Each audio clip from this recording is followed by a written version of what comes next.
At 12:18 a.m. inside a crowded ICU in Tucson, a dying Navy SEAL commander tore the IV from his own arm and refused every surgeon in the room.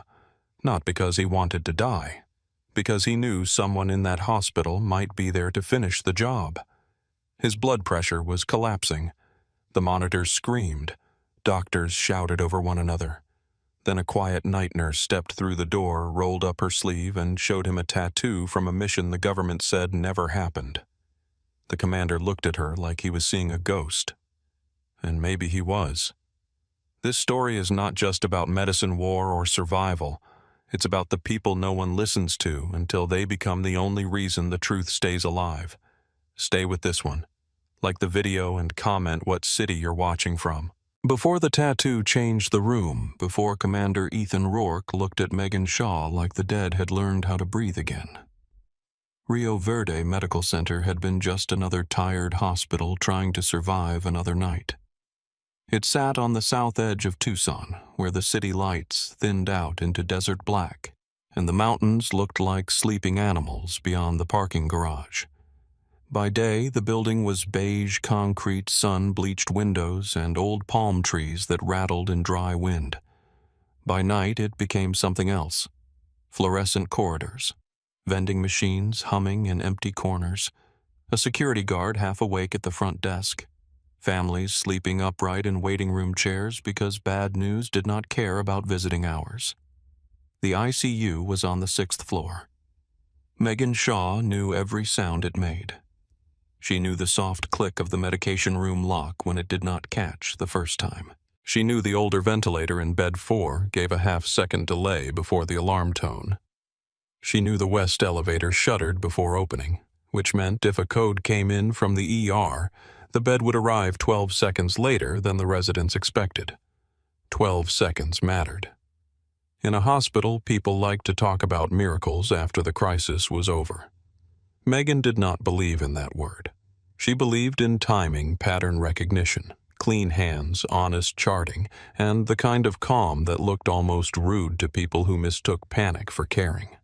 At 36, she had the stillness of someone who had already lived through the worst thing she could imagine and discovered that the world kept moving afterward. She was not tall. She was not dramatic. Her brown hair stayed pinned at the back of her head.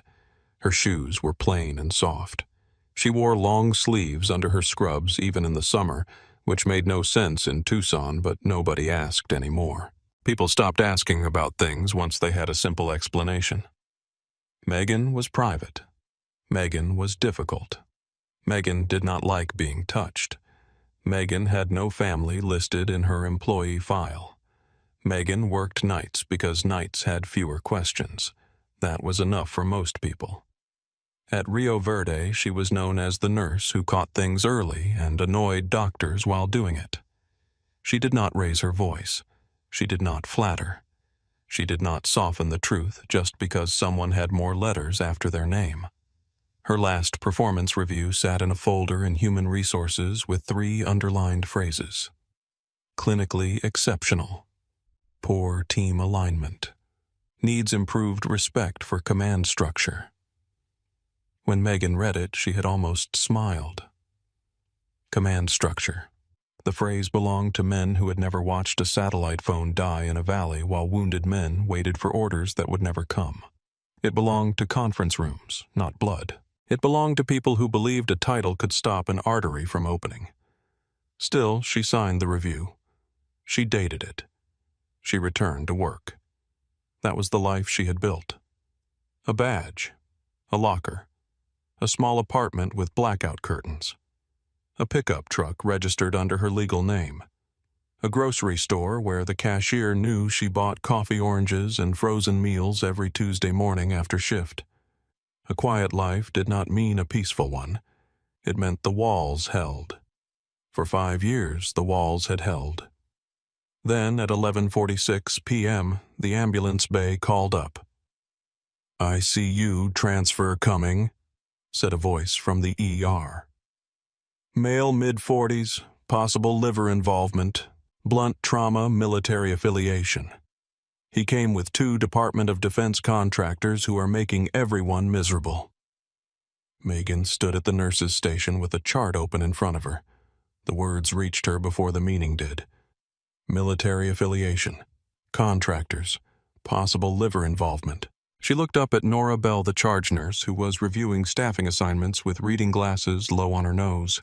Nora had worked ICU nights for 23 years and had the moral patience of a woman who had seen every type of emergency and every type of fool. She was 61, compact, silver-haired, and impossible to impress. Nora said, "Don't make that face." Megan said, "What face? The one where you already hate the paperwork. I hate most paperwork. You hate paperwork that lies." Megan did not answer. The ER printer coughed beside the station. A thin stack of intake sheets slid into the tray. Nora pulled them first, scanned the top page, and handed them to Megan. "Commander Ethan Rourke," Nora said. "Navy. Training accident outside Fort Huachuca. Delayed abdominal trauma. Possible fall from transport vehicle." Megan read the first page, then the second. Then she went back to the first. The report was clean. Too clean. The language sat in neat clinical boxes, each one pointing the eye away from anything complicated. Rourke had supposedly been injured during a nighttime mobility drill.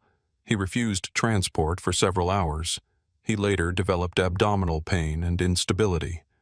The report recommended observation fluids and repeat imaging if needed. It looked reasonable. That was what made it dangerous. Megan turned the page and looked at the vitals recorded by the paramedics. Heart rate elevated but controlled. Blood pressure drifting lower across transport. Pain response inconsistent with the reported mechanism. Skin signs not matching the timeline. The numbers did not shout. They leaned. Megan had learned long ago that the body did not always confess under bright lights. Sometimes it whispered, and the whisper was all the warning anyone got. Nora watched her. "You seeing something I don't know yet?" "That usually means yes." Megan placed the report flat on the counter. "Who came with him?" "2 men from some contractor outfit. Iron Veil Systems." Megan's fingers stopped moving. Only for a second. Nora noticed. "You know them, no?" It was true enough. Megan did not know Iron Veil Systems, not officially, but she knew the kind of company that lived inside military contracts without ever appearing in the stories the public was allowed to hear. She knew the clean polo shirts, the expensive boots the men who spoke like they had borrowed authority from somebody else and expected everyone to honor the loan. A resident came through the ICU doors carrying a tablet and a half-finished energy drink. Dr. Aaron Vale was in his 3rd year, smart-tired, and still young enough to believe good intentions could protect him from bad systems. "ER says they're bringing him up now," he said. "Mercer wants him in bed 9. Nora looked at Megan. "Take the primary." Megan folded the intake sheet and slid it under her clipboard. "Bed 9 is prepped. Unless the pump is acting up again. It is not acting up. It needs replacing. Put it on the wish list with the other things God and administration forgot." Megan crossed the unit. Bed 9 waited behind a glass door at the far end of the ICU, past the central monitor board, past the medication room, past the window that looked across the north parking structure. The bed was clean. The lines were ready. The monitor leads lay coiled like pale wires on the sheet. She checked the suction, checked the oxygen, checked the pressure bags. She moved without wasted motion. A nurse watching from the outside might have called it efficiency. A soldier watching from the outside might have called it muscle memory. Megan did not call it anything. Names made things stay. The elevator opened at 11:58 p.m. The gurney came through with 2 ER nurses, a respiratory tech, Dr. Mercer, and 2 men in civilian clothes behind them. Commander Ethan Rourke lay strapped beneath a gray blanket, jaw clenched, eyes closed but not asleep. His face had the exhausted, waxen quality of a man controlling pain by refusing to acknowledge it. A bruise darkened the right side of his ribs. Another marked the lower abdomen, not broad and messy like an impact from a crash, but shaped in a way that made Megan's attention sharpen. The two men behind the gurney scanned the unit as they entered, not worried, not grieving, assessing. One was blonde, broad-shouldered, with a contractor beard trimmed to regulation length without being regulation. The other was thinner, older eyes always moving, hands empty but positioned like he missed carrying something. Megan looked at their shoes. Not hospital shoes, not family shoes, not office shoes, movement shoes. The blonde one said, "We need to remain with the commander." Nora stepped into his path. "You need to remain in the waiting area. We have authorization." Nora did not blink. "I have a locked ICU and a patient bleeding into his abdomen. Pick which one you want to argue with." The man looked past her toward Dr. Mercer. Mercer was 48, handsome in the way doctors could be when they slept enough and believed every room improved when they entered it. He had sharp cheekbones, a clean white coat, and a reputation for being brilliant in exactly the ways that made people forgive him for being careless with anyone else's brilliance. He gave the contractors a thin smile. "We'll update you when we can." The blond man said, "This is a sensitive case." Mercer said, "Then stop blocking the hall." That should have reassured Megan. It did not. Rourke was transferred into bed 9. The movement made his breath catch, but he did not make a sound. Megan leaned over to attach the leads and saw his eyes open. Gray, clear, violently awake. He looked at her badge. Megan Shaw, RN. Then he looked at her face. There was no recognition. "Not yet." She said, "Commander, I'm Megan. You're in Rio Verde Medical Center. You're in the ICU. I'm going to place your monitor leads and check your abdomen." His voice came out rough. "Who sent me here?" "The ambulance. Not what I asked." Dr. Mercer stepped closer. "Commander Rourke, you're safe." Rourke's eyes moved to him. "No one who says that gets to decide it." The room tightened. Megan placed the first lead, then the second. His skin was cool, too cool. The bruising along his right flank had a depth that bothered her, not just color, texture, tissue under pressure, long before admission. She lifted the edge of the gown with clinical precision. There it was, a second layer, not one trauma pattern, several, different ages, different angles, controlled force repeated across time, the kind of damage a body carried when someone wanted the injury to bloom later. For half a breath, the ICU disappeared. Heat, dust, copper in the mouth, a man screaming for a medic over a channel full of static. Hands slick inside gloves, medic over a channel full of static. A black lantern painted on a wall that was not on any map. Megan lowered the gown. The ICU returned. Mercer was talking to Dr. Vale. "Continue fluids, repeat labs in an hour. Surgical consult if the pressure continues to trend," Megan said. "He needs surgical review now." Mercer did not turn right away. That was his first answer. Then he looked back with the faint irritation of a man interrupted by a chair. "Based on what the bruising pattern and pressure trend?" "This does not match a single training accident." Mercer held out his hand for the intake report. She gave it to him. He scanned it as though she might have missed the words printed in black. "The mechanism is documented. The mechanism is wrong." Dr. Vale looked down at the patient, then at Megan. Mercer's jaw tightened. "Nurse Shaw, outside." Rourke's eyes followed them through the glass as Mercer stepped into the corridor. Megan came out with the clipboard against her chest. Mercer kept his voice low. Doctors did that when they wanted to sound professional while saying something insulting. "You are not qualified to override the documented mechanism of injury." "I'm not overriding it. I'm questioning it." "You are a nurse." "Yes." "This case has military documentation." "Yes." "And you believe your visual assessment is superior to the official report?" Megan looked through the glass at Rourke. His right hand had curled into the sheet. I believe the patient is bleeding in a way the report is designed not to explain. Mercer stared at her. For a moment there was no hospital noise between them, just the faint pulse of the monitors and the clean white lie of the corridor lights. Then he said, "Chart your concern." "I already started." "Good.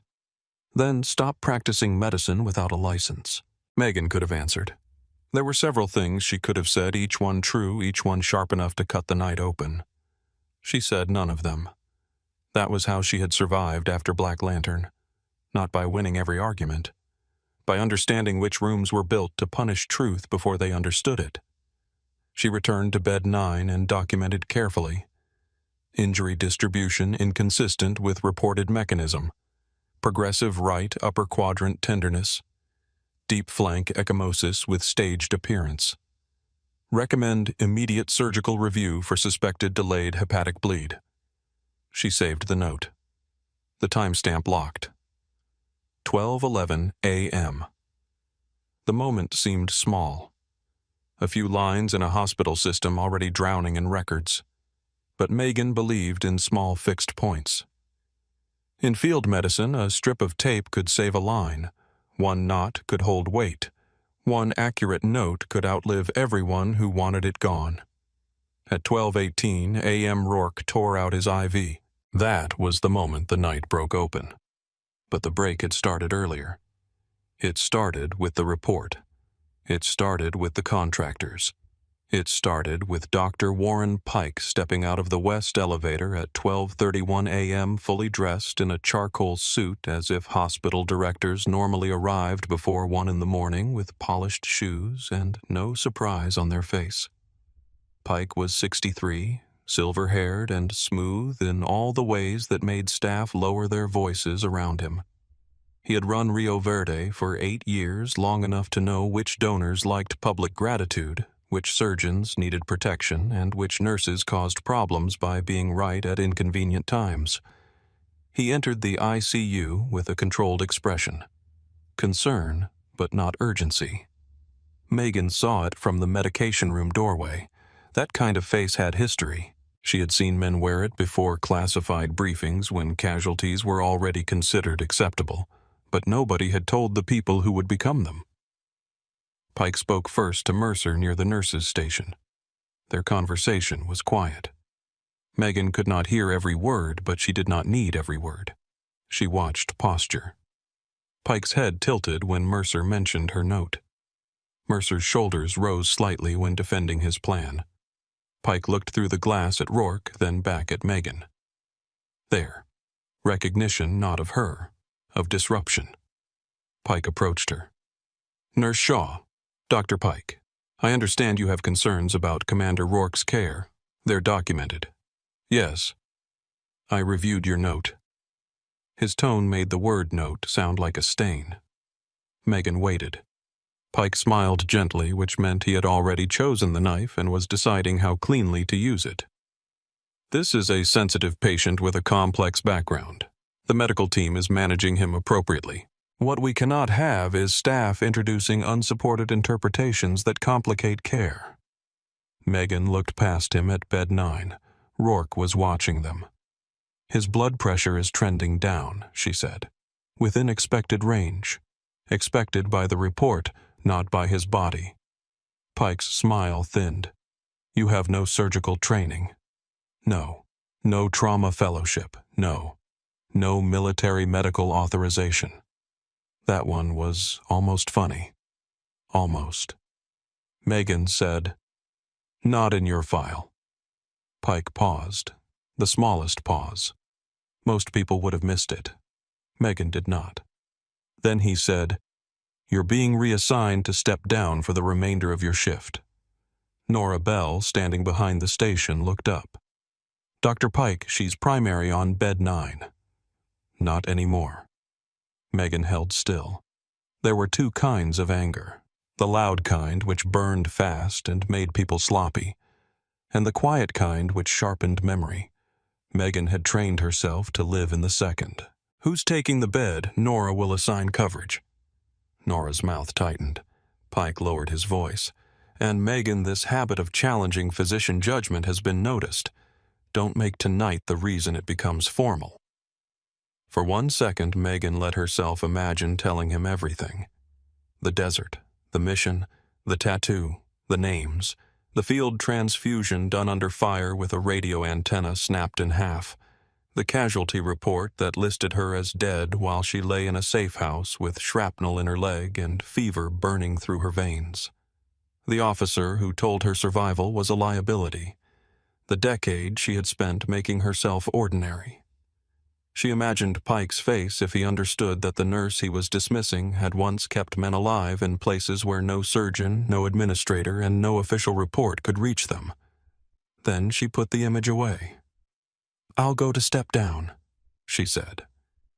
Pike nodded like a man who believed compliance and control were the same thing. They were not. Megan entered bed 9 one last time to give report to Nora. Rourke's eyes stayed on her sleeve. Not her face. Her sleeve. The left one. His voice was barely above the machine's. "You saw it." Megan checked the IV site he had not ripped out yet. "I saw enough. You military know." He watched her. That answer was too quick. They both knew it. She leaned closer and kept her voice clinical for the room. "Commander, listen carefully. If your pain sharpens under the right ribs, if you feel cold in your hands, if the room narrows, you tell whoever is standing here. Do not wait. Do not tough it out. Pride does not clot blood." Something flickered in his eyes. Not amusement. Memory. "You talk like field personnel. I talk like an ICU nurse." "No," he whispered. "You don't." Megan straightened. Nora stepped into the room and began reviewing the chart. Megan turned toward the door. Behind her, Rourke said one word. "Lantern." Megan stopped. The room sound changed. Not outside her. Inside her. Nora did not notice. Mercer did not notice. Pike, standing beyond the glass, was looking at his phone. Megan turned back slowly. Rourke's eyes were half closed, but he was watching her through the thin line of his lashes. He said it again softer. "Lantern." Megan walked back to the bed. Her face was empty now. Not calm. Emptied. "Commander, she said you need to rest." He swallowed. 4 stars. The air left her lungs without permission. Her left wrist seemed to burn beneath the fabric. 4 stars. 4 names. Lucas. Ben. Wilder. Hayes. Men reduced to ink because paper had betrayed them. Megan's hand moved before she decided to move it. Just 2 fingers to the cuff of her sleeve. Not lifting it. Not yet. Rourke saw. His eyes sharpened despite the pain. "You're dead," he whispered. Megan leaned in close enough that only he could hear. "So are a lot of useful records." His mouth tightened. It might have been pain. It might have been a smile. Then Pike's voice came from the doorway. "Nurse Shaw." Megan stepped back. The sleeve stayed down. She left the ICU. The step-down unit was quieter but not peaceful. Patients slept under dim lights. Pumps clicked in steady rhythms. A television glowed blue in an empty family alcove. Megan took the desk farthest from the elevator and opened a chart she read 3 times without absorbing a word. Her mind stayed upstairs. Lantern. 4 stars. Ethan Rourke should not have known those words. Operation Black Lantern had been buried beneath layers of classification and denial. The official record said a small advisory group died during hostile action near the Helmand border. The unofficial truth had never been written where ordinary people could find it. A route changed. A radio net compromised. A support team delayed. 4 operators dead before the first extraction bird lifted. Megan alive when she was supposed to be dead. The government had solved that problem with paperwork. She remembered the safe house in Kandahar, the ceiling fan that clicked every 3rd rotation, the smell of iodine and dust. The officer who sat beside her bed and spoke gently because threats sounded cleaner when delivered gently. Your survival complicates the record. Your continued silence protects families. Your name will be honored. You will be safer if you let the file close. Megan had been 27 and feverish and exhausted beyond fear. She had asked about the 4 bodies. The officer had said, already processed. Processed, as if they were forms, as if grief could be filed alphabetically. After that, there had been new documents, a new path, nursing school, a civilian license, a quiet city, a job where blood still appeared under bright lights, but at least the lies were usually smaller. Usually. At 1:14 a.m., Megan checked the ICU vitals remotely from the step-down terminal. Bed 9 was still visible because the system had not refreshed her access after reassignment. Rourke's pressure had dropped again. Not much. Enough. She printed the trend and stood. The step-down nurse beside her, a tired woman named Callie, looked up. "You need something, no?" Megan folded the paper into her pocket. She walked to the stairwell but did not open the door. Orders mattered in hospitals. They created continuity. They kept chaos from becoming habit. Megan believed that. She also believed a bad order could kill a patient just as efficiently as a bullet. She stood there for 5 seconds, one hand on the push bar, listening to the building breathe. Then the overhead speaker cracked alive. "Rapid Response ICU Bed 9. Rapid Response ICU Bed 9. Megan pushed through the stairwell door before the announcement finished. The stairwell swallowed the announcement behind her. Megan took the steps 2 at a time, one hand brushing the rail, her shoes landing softly out of old habit. The hospital around her sounded different now, not louder exactly, sharper. Every distant footstep had weight. Every alarm seemed to bend toward the same point on the 6th floor. ICU Bed 9. By the time she reached the landing, her pulse had settled into the cold rhythm she hated most. Not panic, not fear. Something cleaner and older. The part of her that counted exits before entering a room, the part that knew how much blood a man could lose before his eyes stopped tracking sound. She pushed through the ICU door. The unit had cracked open into controlled chaos. Nora Bell stood at the central monitor board phone pressed to her ear, eyes locked on Rourke's numbers. Dr. Aaron Vale was inside Bed 9 with 2 residents and the surgical fellow. A crash cart sat crooked near the glass wall. The sharp smell of antiseptic mixed with sweat plastic tubing and the metallic edge of blood. Rourke lay too still. That was what Megan saw first. Not the monitor, not the people, the stillness. A man like Rourke did not surrender movement unless his body had stopped asking permission. Dr. Vale called out, "Pressure is 62/38. Heart rate 134. We are losing him." The surgical fellow had one hand on the bed rail and the other on the chart. His voice rose with each word. "Hang another liter. Increase fluids." Megan stepped into the room. "No." The fellow turned like he had been slapped. "You are not assigned to this patient." Megan moved past him to the foot of the bed. "I was assigned to the patient when his body started proving the chart wrong." Nora's eyes flicked toward her through the glass. She said nothing. That was permission enough. Megan looked at the monitor. The pressure was not just low. It was sliding. The pulse had narrowed. The rhythm was still there, stubborn and disciplined, but the body behind it was losing ground. She checked the right upper quadrant with 2 fingers, gentle but direct. Rourke's jaw tightened. Barely conscious, he still tried not to react. Megan leaned close. "Commander, can you hear me?" His eyes opened a fraction.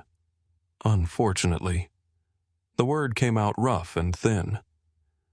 Good, she thought. Still oriented, still fighting. She looked at Dr. Vale. "Call surgery again.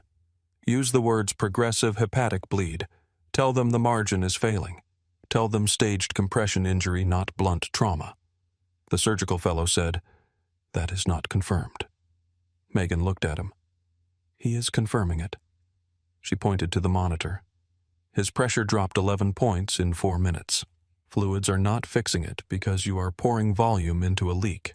If you keep treating the number without treating the source, he codes before the surgeon gets here. The fellow's mouth opened, but no answer came. Panic hated precision. Megan turned to Vale. Aaron, call it in exactly. Vale hesitated for less than a second. Then he grabbed the phone. Trauma surgery to ICU, bed 9. Progressive hepatic bleed. Right margin suspected. Staged compression injury. The words changed the room. Not because everyone believed them, because they were specific. Specificity carried authority in a crisis. A vague fear could be dismissed. A named injury demanded response. Megan checked the IV access. One line was compromised from when Rourke had torn it loose earlier. The other was sluggish. Left antecubital, she said. A resident stared at her. Megan met her eyes. Now. The resident moved. The fellow found his voice.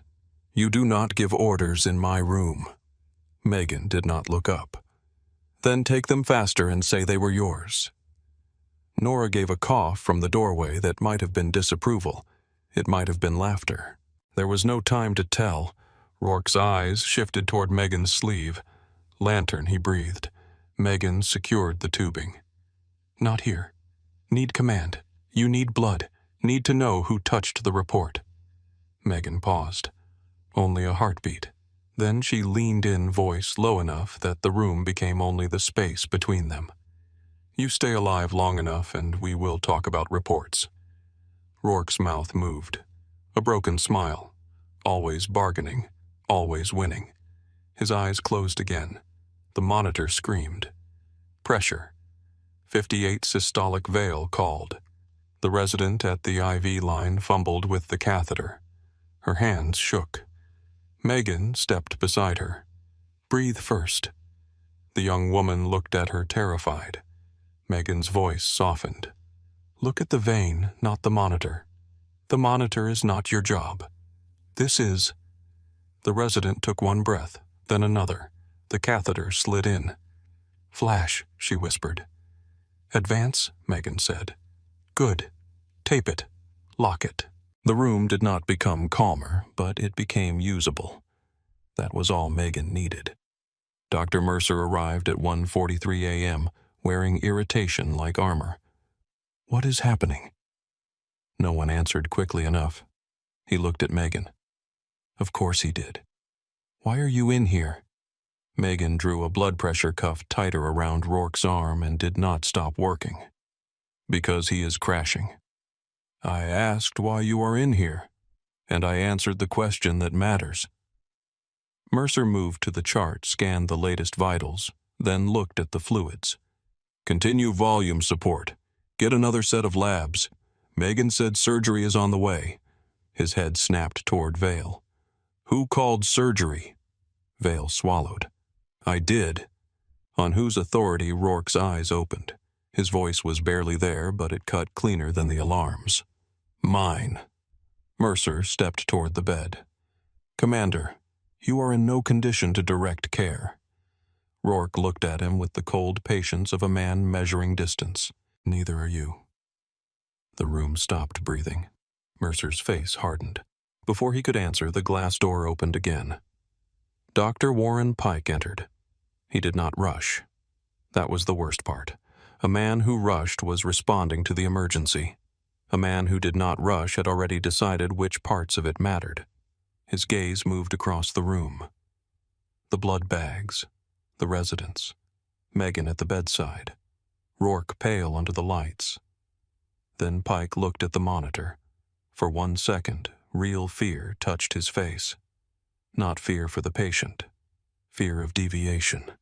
Megan, he said quietly. Step outside. She did not move. Rourke's hand found the bed rail. She stays. Pike smiled the way administrators smiled when witnesses were present. Commander Nurse Shaw has been reassigned. Rourke turned his head with visible effort. You can reassign staff. You cannot reassign trust. Pike's smile faded. Mercer said, "This is becoming disruptive." Megan looked at him. "He is 58 over 34, and you are worried about disruption." The words landed harder than she intended. Or maybe exactly as hard as she intended. Nora stepped into the room, her voice level. "Surgery is 2 minutes out." Pike looked at her. Who authorized the call? Nora did not blink. The patient's blood pressure. For the first time that night, Megan almost loved her. The elevator doors opened at the end of the unit. Fast steps followed. The trauma surgeon came in with 2 surgical nurses and a tech pushing a transport monitor. Dr. Lena Ortiz was short, broad-shouldered, and moved like every second owed her money. "Who called hepatic margin?" Megan stepped aside. "I did." Ortiz looked at her once sharp and fast, then examined Rourke's abdomen. Her face changed. "Not much. Enough." She looked at Mercer. "Why was I not called 40 minutes ago?" Mercer said. "The imaging was not definitive." Ortiz snapped. "The patient is definitive." She turned to the team. "Prep him. Or now." Rourke's eyes found Megan as they unlocked the bed. He whispered, "Don't let them take it." Megan leaned close as the team began moving. "What?" His breathing hitched. "Property." Then the bed rolled. The team moved fast down the corridor, the wheels rattling over seams in the floor. Megan watched until the elevator doors closed around him and the surgical team. Only then did the ICU sound return. Alarms settling, phones ringing, someone breathing too hard, a resident wiping sweat from her forehead with the back of her wrist. Mercer stood in the corridor silent. Pike turned toward Megan. His voice dropped. "You had no authority to take control of that room." Megan looked at him. "He would be dead if I had waited for authority." "You do not know that." "I do," Mercer said. "That is arrogance." "No," Megan said. "That is math." Pike stepped closer. The space around them became very still. "You are creating serious liability for this hospital." Megan held his stare. "Then stop creating patients who need witnesses." Pike's face went empty. That was when she knew. Not suspected. Knew. Something in that sentence had struck bone. For a second, the polished administrator disappeared, and beneath him was a man who understood exactly what she meant. Then the mask returned. "You will go back to step down," Pike said. "You will not enter this ICU again tonight unless directly requested by charge." Nora's eyes narrowed. Pike did not look at her. "And if you document another unsupported allegation in this patient's chart, you will be suspended pending review." Megan said, "Everything I documented was observed. Your interpretation is unsupported."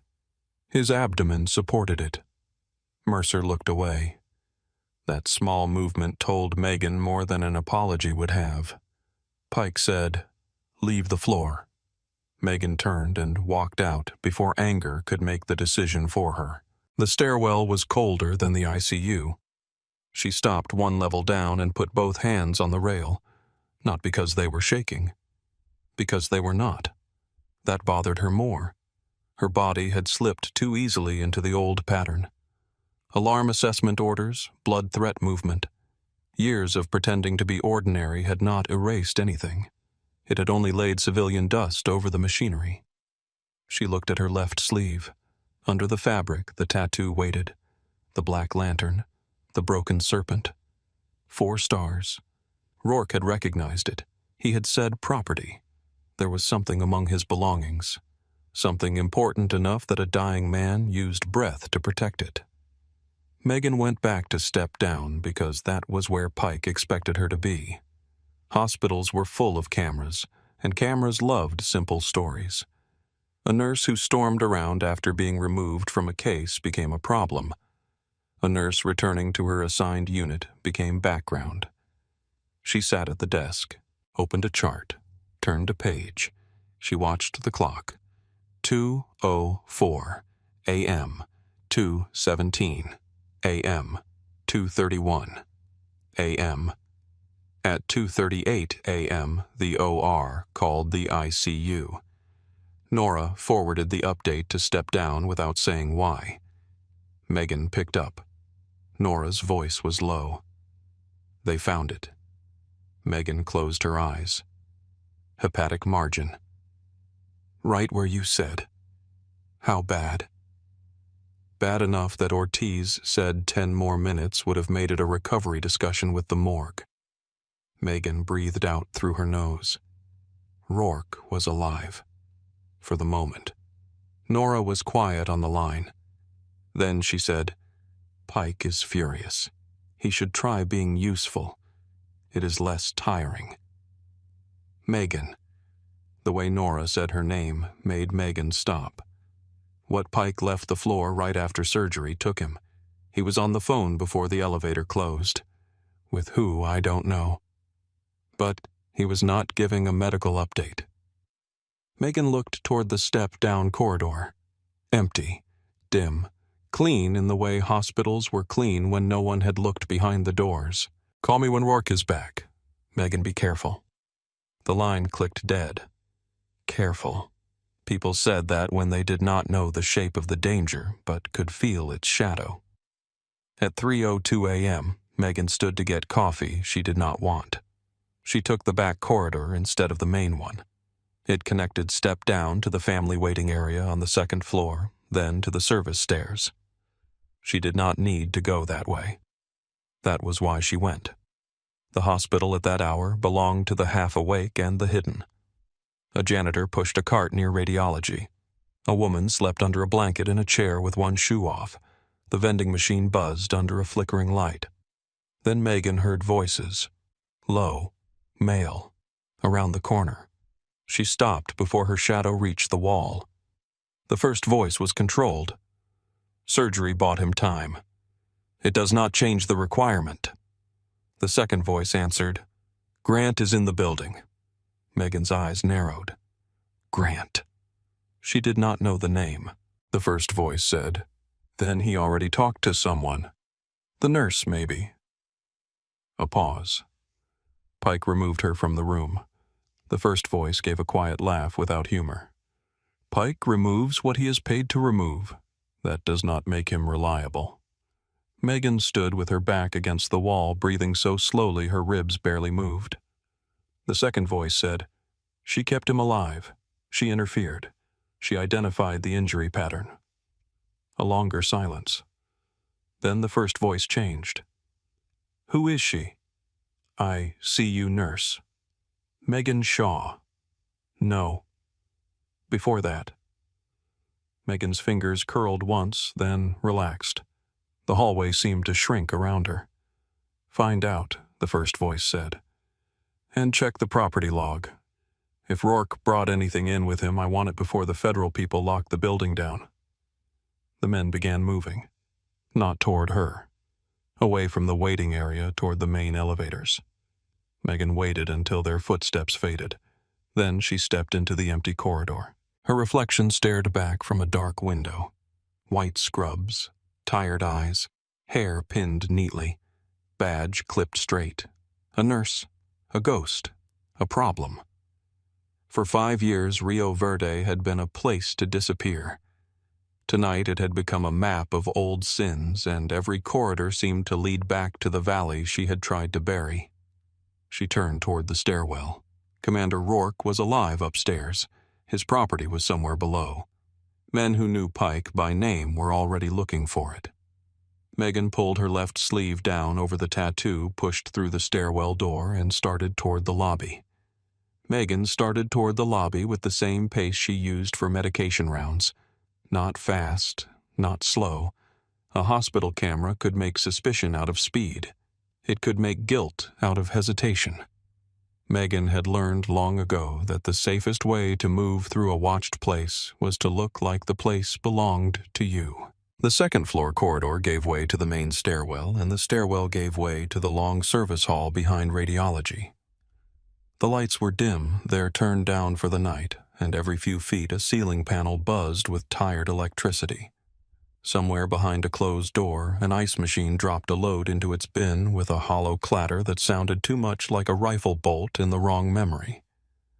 Megan stopped at the corner before the lobby. Through the glass panel beside the hall, she could see the security desk.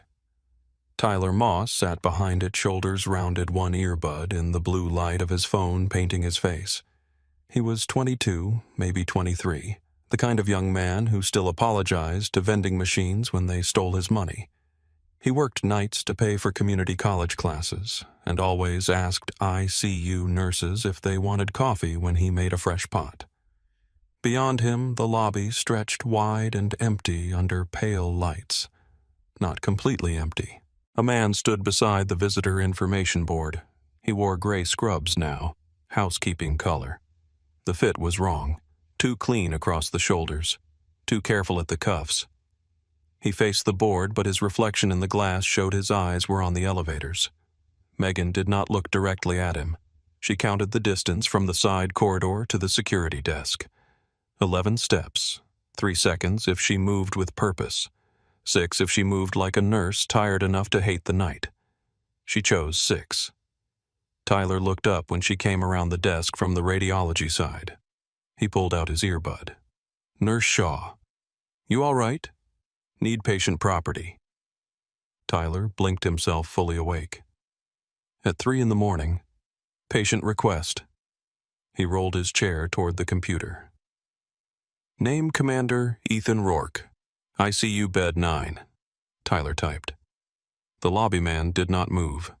Megan watched him in the black reflection of the desk monitor. Tyler frowned. "Looks like military intake. They sealed the bag when he came in. Standard procedure." "Yeah, I just mean there is a note." "What note?" He leaned closer to the screen.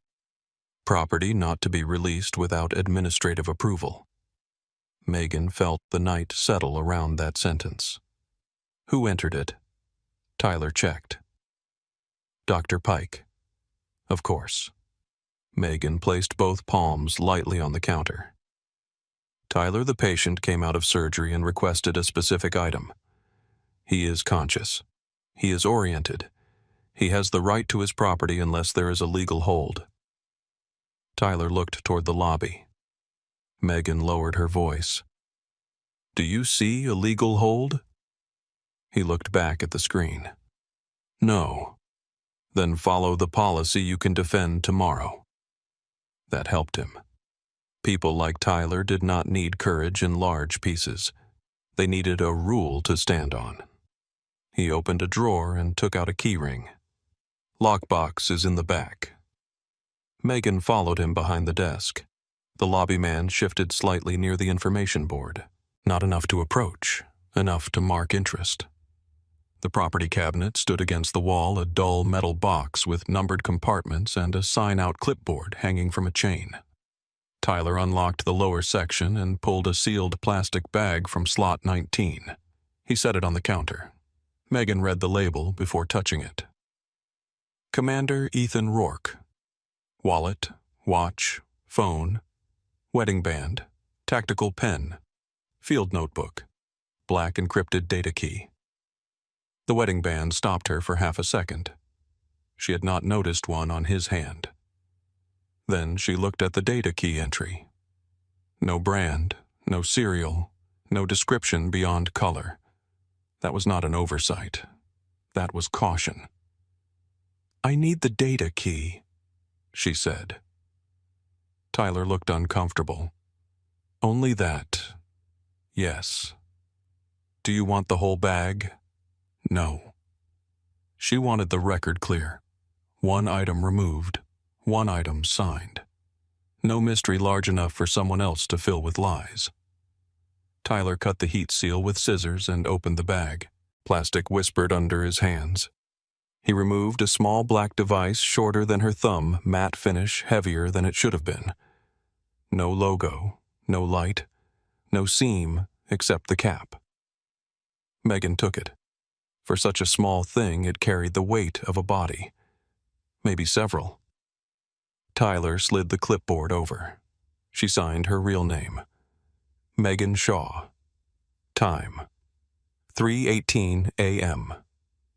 Reason: patient requested secure personal item. She wrote each word slowly. The pen tip scratched across the paper. It sounded ordinary. That was the strange thing about evidence. It rarely announced itself. It entered the world as ink. Tyler placed the rest of the items back in the bag. "You want me to call up and tell them no?" He looked at her. She softened her voice. "Not yet." Tyler nodded, though he did not understand. He knew enough not to ask. Megan slipped the data key into the inside pocket of her scrub top and turned away from the desk. She did not take the main lobby. She went back through the side corridor, passing radiology, then the closed outpatient lab, then a dark vending area where the window showed a slice of the parking structure across the street. Black vehicles sat in the shadows with their lights off. 1, 2, 3, 4. A fifth farther back near the exit ramp. Not parked like visitors. Positioned. Megan kept moving. Near the second-floor landing, voices rose ahead of her. She stopped before the stairwell door opened fully. 2 men stood around the corner in the family waiting area just out of sight. One voice belonged to the man she had heard earlier, the one who had called Pike unreliable. The other was new, lower, impatient. "Property was logged," the impatient one said. "With the drive." "Yes. Then why is the bag still sealed?" "It was sealed 10 minutes ago." A pause followed. Megan held her breath. The first voice said, "Check again." "I did. Security log updated 3 minutes ago. Item removed." Silence. Then the first man spoke in a voice that had lost all laziness. "The nurse." Megan's fingers closed around the fabric above the data key. The impatient one said, "She came through here. She had to. She's still on the floor. Find her." Megan stepped backward, one careful foot at a time. The stairwell door behind her made a soft click against the frame. Both voices stopped. Megan turned and moved. Not running. Running would echo. She crossed the landing, opened the service door, and entered the housekeeping corridor that ran along the spine of the second floor. Carts lined one wall. Clean linen bags slumped like sleeping bodies.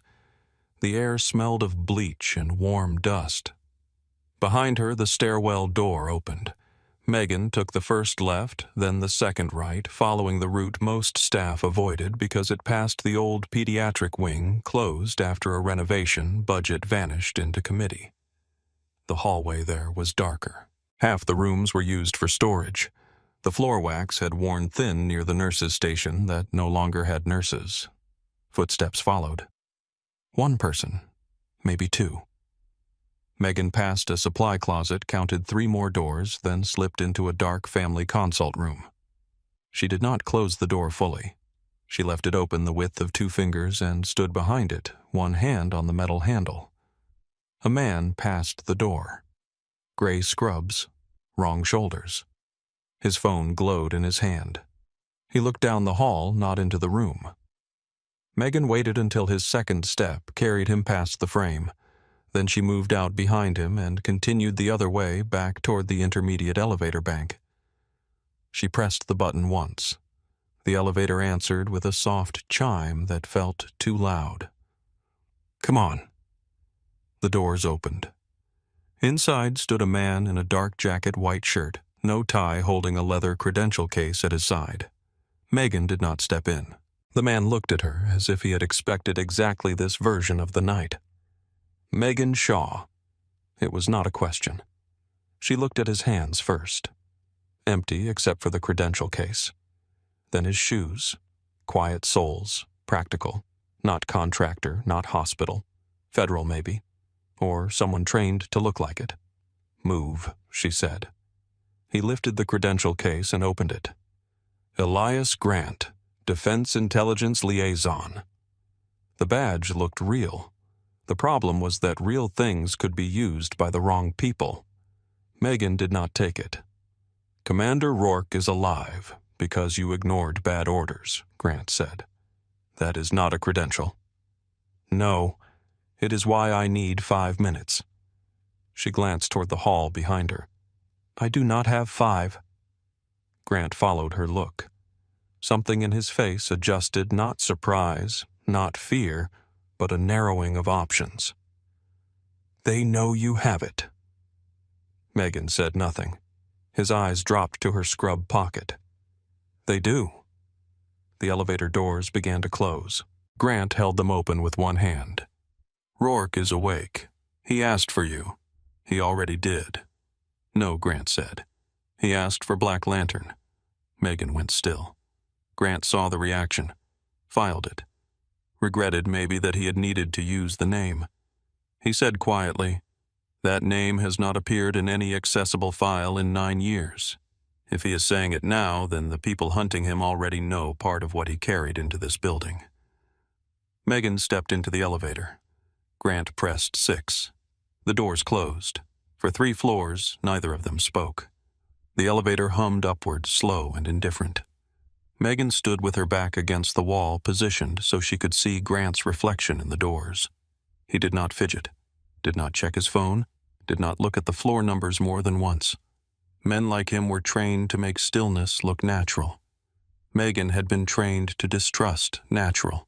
Grant said Iron Veil Systems has had personnel watching the hospital since the ambulance arrived. They expected Commander Rourke to die before dawn. Surgery changed their timeline. Who is they contractor security? Paid hospital access. At least one compromised administrator. Pike. Grant looked at her reflection. You identified that fast. He is not subtle. He has been subtle enough for 2 years. The elevator passed the 4th floor. Megan said, Who do you report to? Grant did not answer right away. There it was. A missing piece. Then he said, People who want Rourke alive. That is not an answer. It is the one I can give in an elevator. The doors opened on 6. Nora Bell stood at the ICU station talking into a phone with her voice low and hard. She looked up when Megan and Grant entered together. Her eyes went to the dark jacket that credentials Megan's face. Then she hung up. Commander Rourke came out of recovery 12 minutes ago, Nora said. Mercer is pretending not to wait outside his room. Pike is missing. And 2 men I do not like are somewhere in this building. Megan said. Only 2. Nora stared at her. That was not the comforting answer. Grant said, Bed 9. Nora looked at his badge. Are you here to help or to make paperwork impossible? Grant answered both. Honest enough. Megan moved down the corridor to bed 9. Rourke looked worse and better at the same time. His color had returned in a thin, uneven way. Fresh dressings marked the right side of his abdomen. Lines ran from both arms. A recovery monitor blinked beside the bed. His eyes opened before she reached him. He did not look at Grant. He looked at her pocket. You got it? Megan pulled the data key from her scrub top and held it in her palm. Grant stepped forward. I need that secured. Megan closed her hand around it. No. Grant stopped. Rourke's mouth twitched. Megan pulled the chair close and sat beside the bed. Tell me what is on it. Rourke breathed carefully. The pain had him in its teeth, but he had learned how to speak around teeth. Financial records, payment routes from Iron Veil Systems to 3 senior officers and 1 civilian hospital administrator. Falsified after-action reports.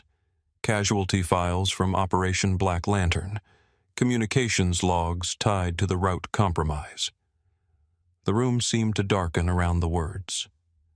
Megan heard the old radio again. Static, broken calls, a voice saying extraction delayed, another voice saying hold position when there was no position left to hold. She asked, whose name is on the route release? Rourke closed his eyes. Major Daniel Strickland. Megan knew the name, not from memory alone, from a room before the mission. A clean briefing table, a map on a wall. A man with sandy hair and officer confidence tapping a route with 2 fingers. Safe corridor. Confirmed timing. Green channel. He had wished them luck. Megan's throat tightened, but her voice stayed even. Strickland signed our death warrant. Rourke opened his eyes. I have spent 11 months proving it. Grant held out his hand. The drive has to move now. Megan looked at Rourke. Rourke gave the smallest nod. Grant gets it to Pierce. Who is Pierce? Megan asked. Inspector General Grant said. Colonel Naomi Pierce. She has a team inbound. Megan studied him. Inbound from where? Phoenix. How far already here? Then why are you taking the drive instead of her? Grant's face went neutral. Rourke answered before he could. Because Pierce cannot move until she has enough to lock the building without tipping off everyone inside it. Grant can. Megan did not like it. But distrust was not the same thing as proof. She placed the data key in Grant's palm. His fingers closed around it. Stay with Rourke, he said. Do not let Pike near him. Do not let anyone move him without medical clearance. Megan stood. Do not lose that. Grant looked at her. I do not lose evidence. No, she said. People lose evidence around men who say that. For the first time, Grant almost smiled. Then he left the room. Megan watched him through the glass until he disappeared into the stairwell. Rourke said, You do not trust him. I do not trust anyone who answers sideways. He is useful. So is a scalpel.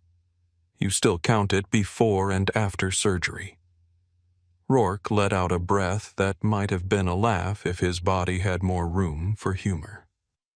Still you. Megan turned back to him. You do not know who I am now. His eyes settled on her sleeve. I know who you were when it mattered. That should not have hurt. It did. She checked his pressure because numbers were safer than memory. His mean arterial pressure was holding but barely. Stable in the way a cracked dam was stable if no one touched it. You are not moving before morning, she said. Grant will want transport. Grant can want a pony. Rourke closed his eyes. Megan. She stopped adjusting the line. He used her name carefully like he knew it might cut.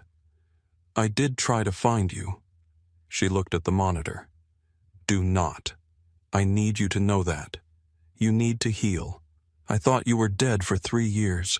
Then I heard a rumor that a medic survived Black Lantern and got erased.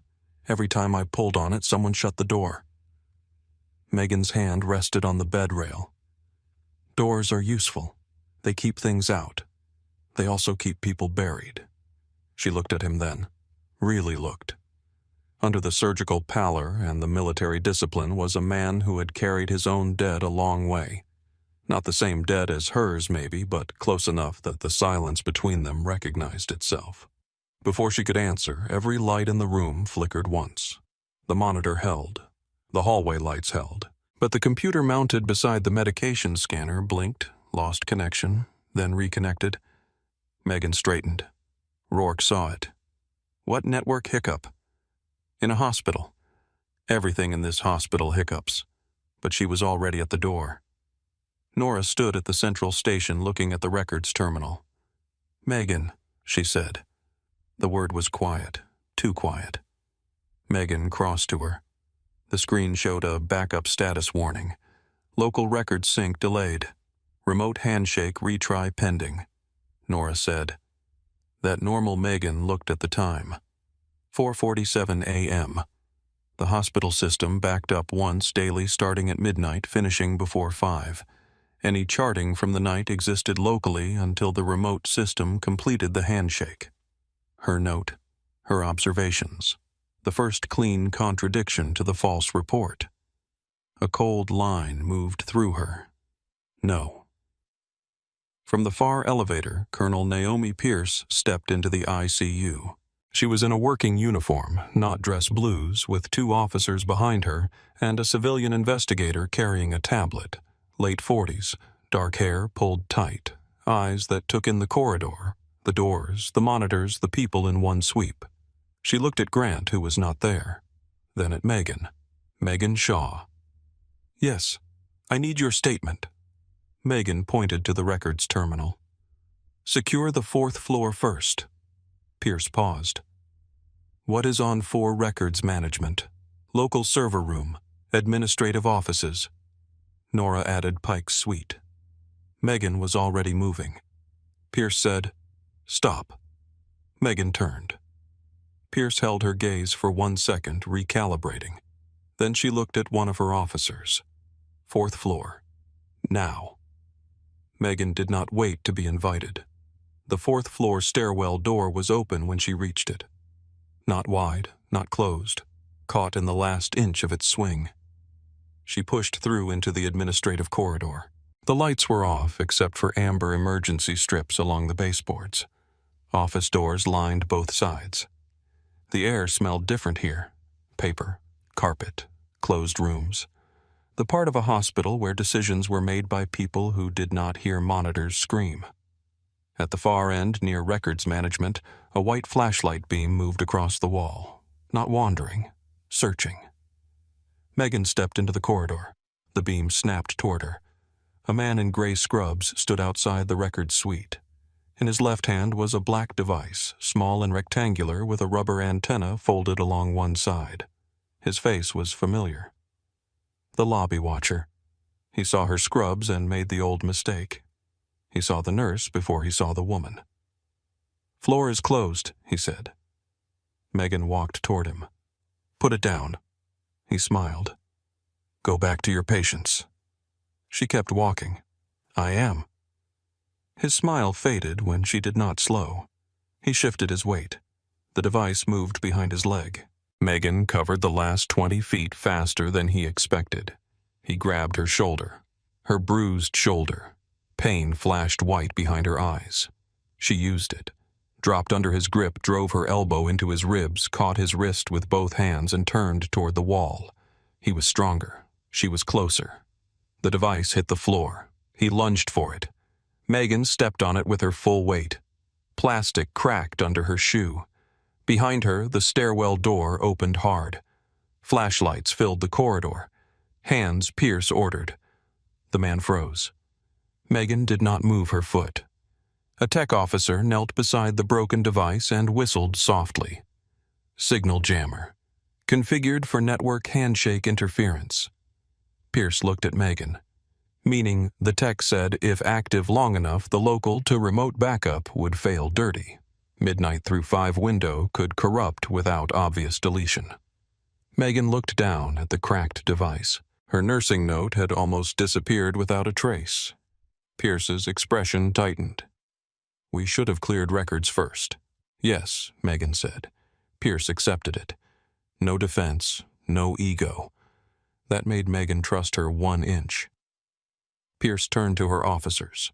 "Lock down records. Find Pike. Find Grant.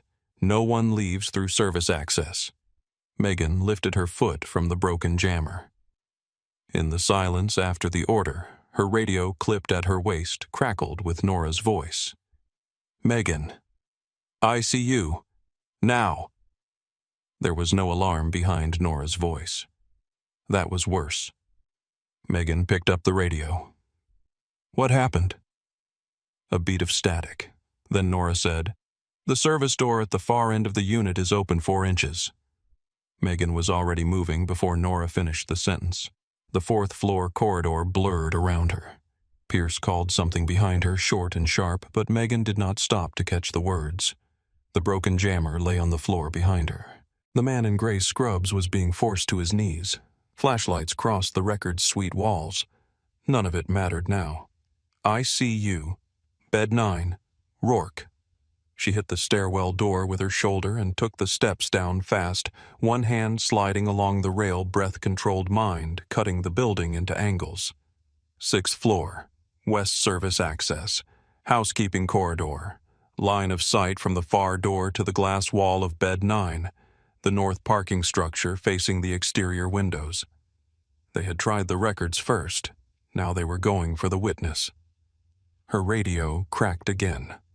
Megan Nora said, "I have central monitors showing false signal loss in beds 3, 5, and 8.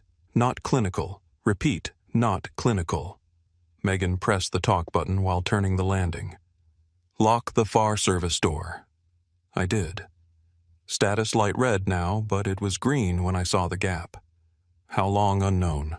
Less than 2 minutes. Too long. 2 minutes in a hospital corridor was a lifetime if the person moving knew the map. Megan reached the 6th floor door and stopped for half a breath before pushing through. Not from fear. From discipline.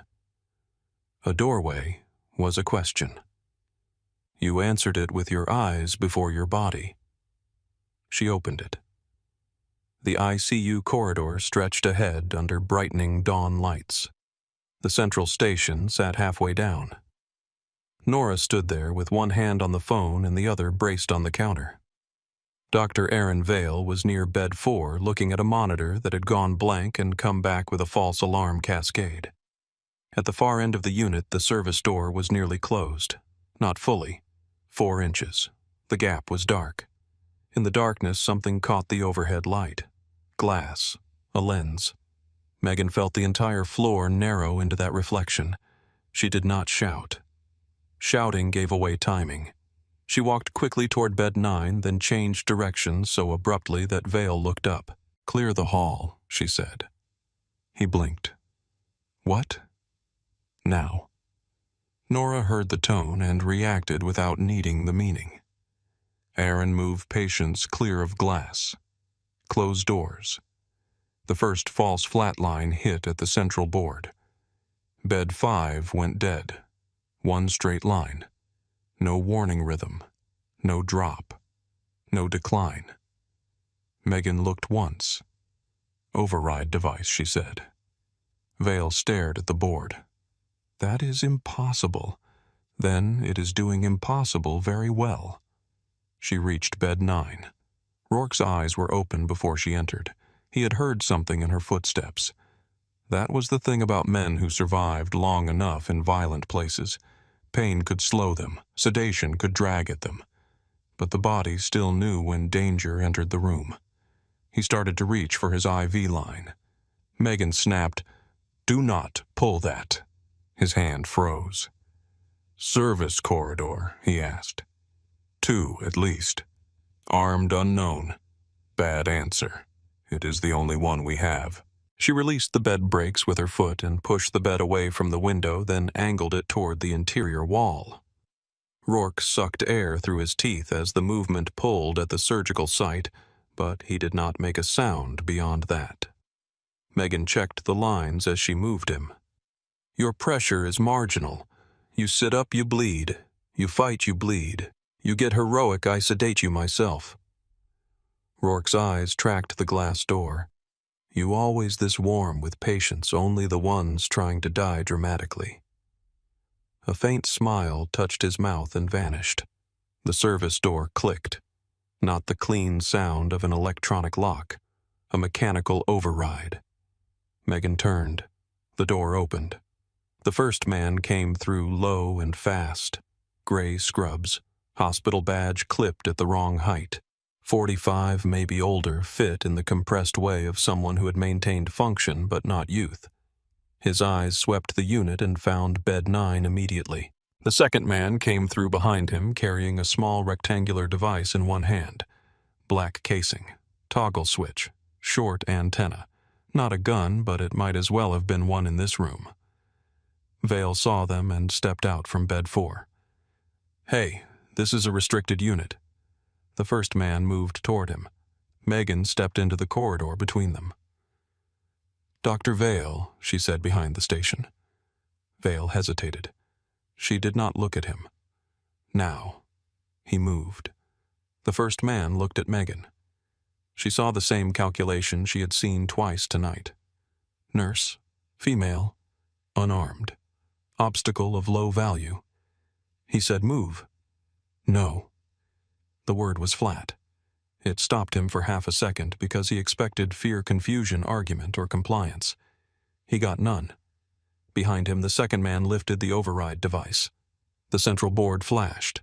Bed 3 flatlined. Nora did not flinch. She grabbed the emergency phone. "Security to ICU. Federal team to ICU. Now." The first man stepped closer. Megan held her position. "This floor is under federal lockdown," she said. "Your window closed when the records floor was secured." Something changed in his eyes. Not surprise that she knew. Irritation that she did. "You should have stayed downstairs," he said. "You should have dressed better. Housekeeping badges go on the left." His eyes dipped for a fraction of a second. That was all. Megan moved first. She did not attack him cleanly because real corridors did not allow clean fights. She stepped inside his reach as he came forward, drove her forearm into his chest to ruin his balance, and slammed her shoulder into the wall with him because there was nowhere else for momentum to go. Pain flashed through her bruised left side. He recovered fast. Better trained than the man upstairs. His hand caught her scrub top at the collar and twisted. She went with it instead of fighting it, pivoting under his grip, letting fabric tear rather than giving him her throat. Her elbow caught his jaw, not hard enough to stop him, but hard enough to make him angry. Anger made people heavy. Heavy people made mistakes. The second man moved around them toward bed 9. Megan saw it. So did Rourke. From inside the room, his voice came through the glass, rough but unmistakable. "Strickland sent you." The second man stopped. The first man did not. He shoved Megan back against the nurse's station hard enough that Nora's phone jumped on the counter. Nora grabbed a metal clipboard and brought it down across his wrist. He cursed. Nora said, "That was for my floor." Megan used the opening, caught his sleeve, and drove her knee into the outside of his thigh. He staggered sideways. The second man raised the override device toward bed 9. Rourke said one name. Talbot. The man with the device went still. It was not his name. It was worse. Recognition. Megan saw the small fracture in his control. The eyes widened. The mouth tightened. The body turned half an inch toward Rourke, not toward the threat in front of him. Rourke's voice came again, stronger than it had any right to be. "Tell Daniel Strickland he should have finished the valley himself." The first man looked toward the service door. That told Megan enough. They were not here only to kill Rourke. They were here to learn what he knew. The main stairwell door opened behind them. Colonel Naomi Pierce entered with 2 uniformed officers and 1 civilian investigator. No wasted movement, no shouted confusion. Her eyes found the device first, then the men, then Megan. Hands visible, Pierce ordered. The second man made the wrong choice. He flicked the toggle. The central monitor board died. For one breath, the ICU became a room without electronic voices. No alarms, no pulses on screens. Only human sound. Breathing, wheels, fabric, shoes. A patient moaning somewhere behind glass. Megan felt the silence like a hand around her throat. Then training filled it. Nora manual checks. Aaron bed 3 first. Call out live patients. Vale moved instantly. Bed 3 has pulse, sinus by palpation. Nora called bed 5 breathing. Carotid strong. Megan turned toward bed 9. Rourke was watching her, still awake, still alive. The second contractor tried to step backward into the service corridor, but Pierce's officer reached him first. They hit the wall together. The override device dropped and skidded under a supply cart. The first man twisted out of Megan's reach and lunged toward bed 9. Megan went after him. Her hand caught the back of his scrub top. He dragged her 2 steps before she planted her foot and used the bed rail outside bed 8 to redirect herself into his side. They slammed into the glass wall of Rourke's room. The glass held. Rourke did not look away. Pierce crossed the space fast. Her weapon was drawn, now pointed low but final. "Down," she said. The contractor looked at Megan, then Pierce, then Rourke behind the glass. The math changed in his face. He lowered himself slowly. Pierce's officer took him to the floor and cuffed him. The ICU remained without monitors. Megan was already at the cart, reaching under it for the override device. She found it, snapped the toggle back, and pulled the battery panel loose with her fingernails. Plastic cracked. The small battery pack fell into her palm. The central board blinked once, then again. Alarms returned in a violent chorus. Nora shouted, "Silence non-critical. Confirm patients manually before trusting the board." Vale moved bed to bed, voice steadier now. Bed 3 stable, bed 5 stable, bed 8 stable. Megan entered bed 9. Rourke's face was pale with pain. Too pale. She checked the dressing. No fresh bloom. Good. She checked his pressure manually. Low but not collapsing. "You move too much," she said. "I was in bed. You were performing with your voice. Effective weapon. Expensive one." He breathed through a spasm of pain.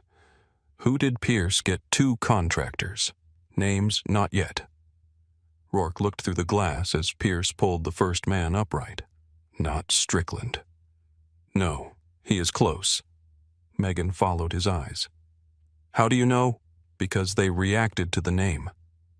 Pierce stepped into the room a moment later. Her face was composed, but her jaw was tight. "Commander, can you identify either of them?" Rourke looked through the glass at the first man. "No. Contractor security. Iron Veil trained, not command." Pierce looked at Megan. "You saw the entry?" "Yes. Service corridor. False housekeeping credentials. Monitor override device. They knew the ICU layout. Pierce said Pike gave them access." Megan did not answer. She did not need to. Pierce turned to one of her officers. "Find Dr. Warren Pike. Lock his office. Lock his home. Lock every exit camera from midnight forward." The officer moved. Nora came to the doorway. "Colonel." Pierce looked at her. "Pike's office is calling the central station." They all turned. The phone at the nurse's station rang again. Once, twice. Nora picked it up and put it on speaker. No one spoke for a second. Then a male voice came through, smooth and strained. "Nora, this is Dr. Pike. I need you to listen very carefully." Nora's eyes did not leave Pierce. "I am listening. There has been a serious misunderstanding involving federal personnel who do not understand hospital operations. I need Commander Rourke moved to administrative isolation until this is sorted." Megan felt her blood go cold. Administrative isolation was on the 4th floor, near records, away from ICU eyes. Pierce leaned toward the phone. "Dr. Pike, this is Colonel Naomi Pierce. You are ordered to remain where you are and identify your location." Silence. Then Pike said, "Colonel, I am trying to protect this hospital." Megan stepped closer to the speaker. "No," she said. "You are trying to protect the lie that came in with him." Another silence. This one had a different shape. Pike knew her voice. "Megan," he said softly, "you have no idea what these people are involved in." She looked at Rourke through the glass. "Yes, I do." The line clicked dead. Pierce straightened. "Trace it." The civilian investigator was already working on the tablet. Nora hung up slowly. That sounded like his office line. Megan said, "He wants us to think that." The investigator looked up. Call routed through internal system. "Origin terminal says director suite." Pierce said, "Send 2." Megan shook her head. "Send 4. And check the ambulance bay." Pierce looked at her. "Why?" "Because he asked to move Rourke. He already has transport waiting or he would not have called." Pierce held her gaze for half a second. Then she pointed to another officer. "Ambulance bay, loading docks, staff lot." The officer ran. Megan returned to Rourke's bedside. He watched her with the faintest trace of grim satisfaction. You have met Pike's type before, he said. I have met men who call fear policy. Rourke closed his eyes.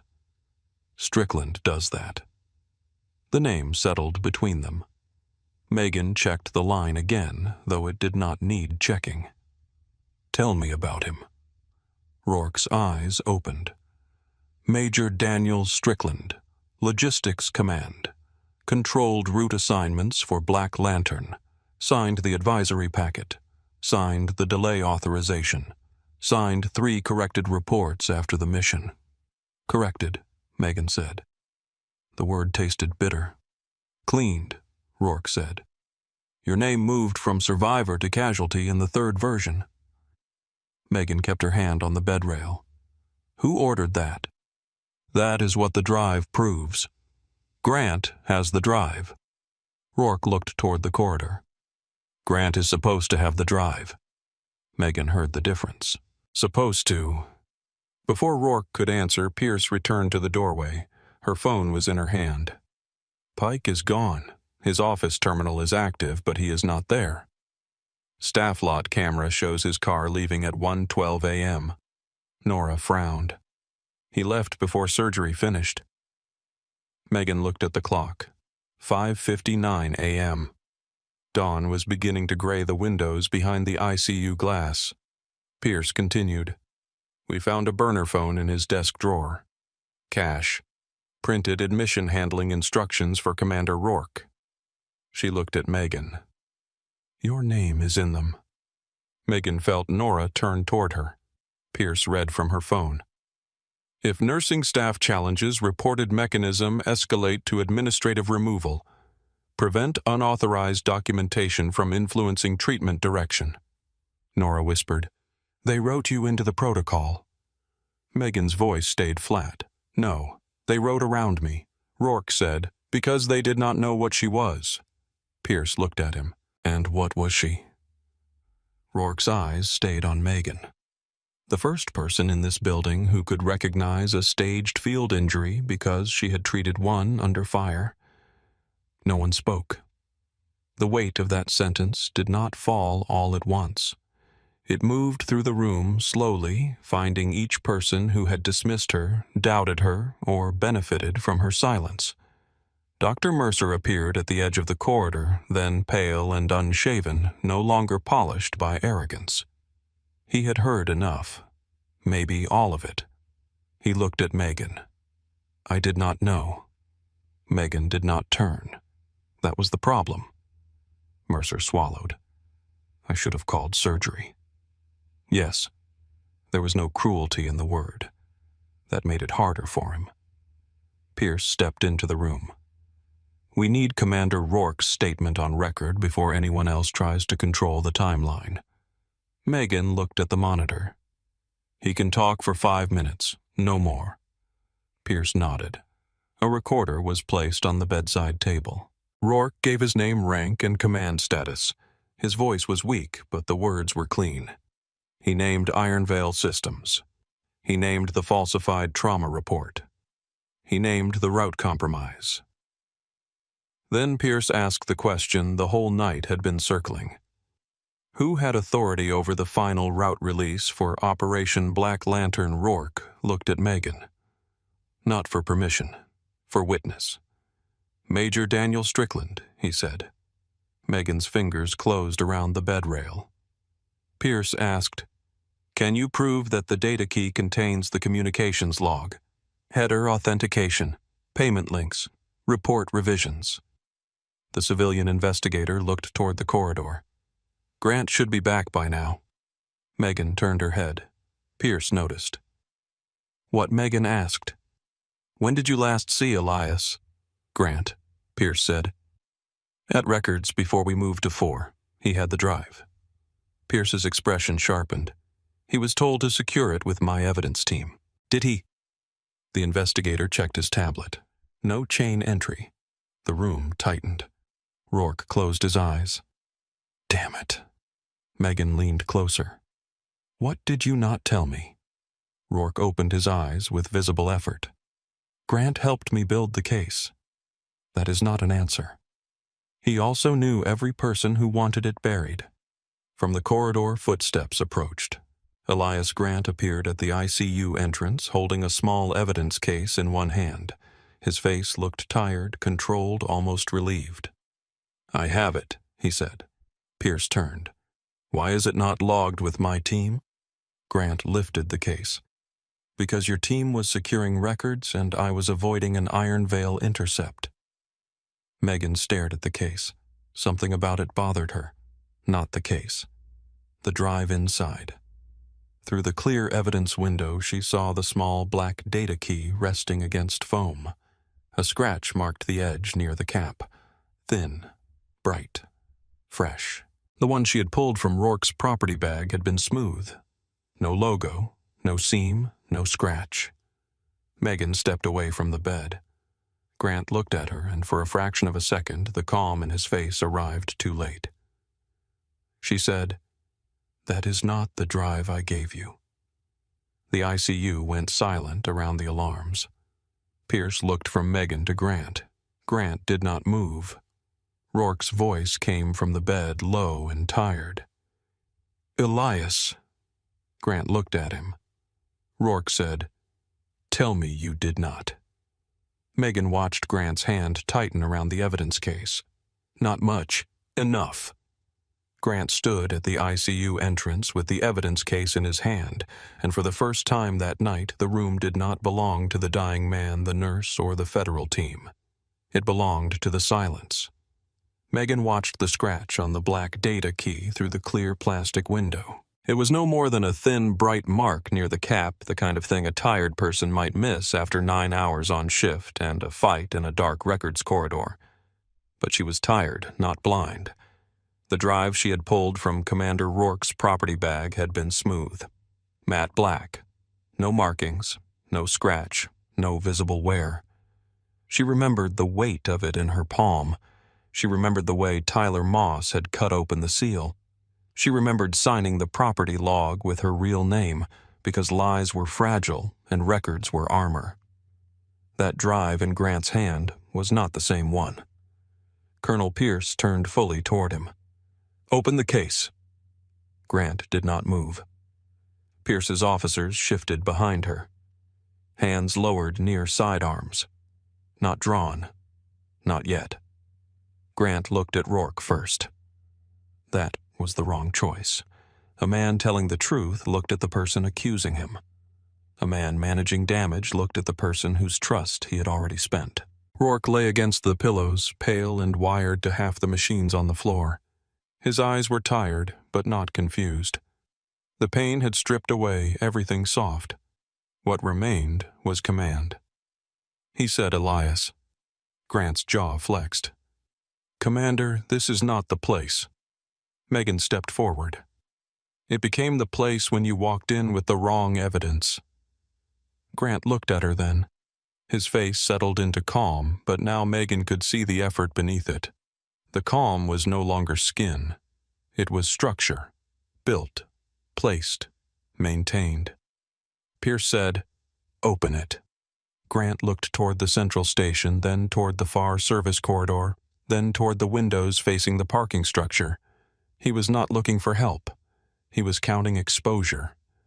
Megan recognized it because she had done the same thing 1,000 times.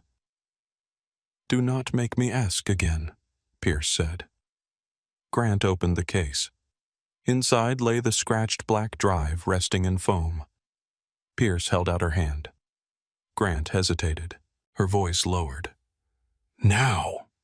He placed the case in her palm. The civilian investigator beside Pierce took a field scanner from his kit and connected the drive to a shielded tablet. The screen came alive, then returned a plain message. Blank storage. No encrypted partition, no protected index, no hidden volume, nothing. The investigator looked up. "This drive is empty." Nora Bell whispered something under her breath at the nurse's station.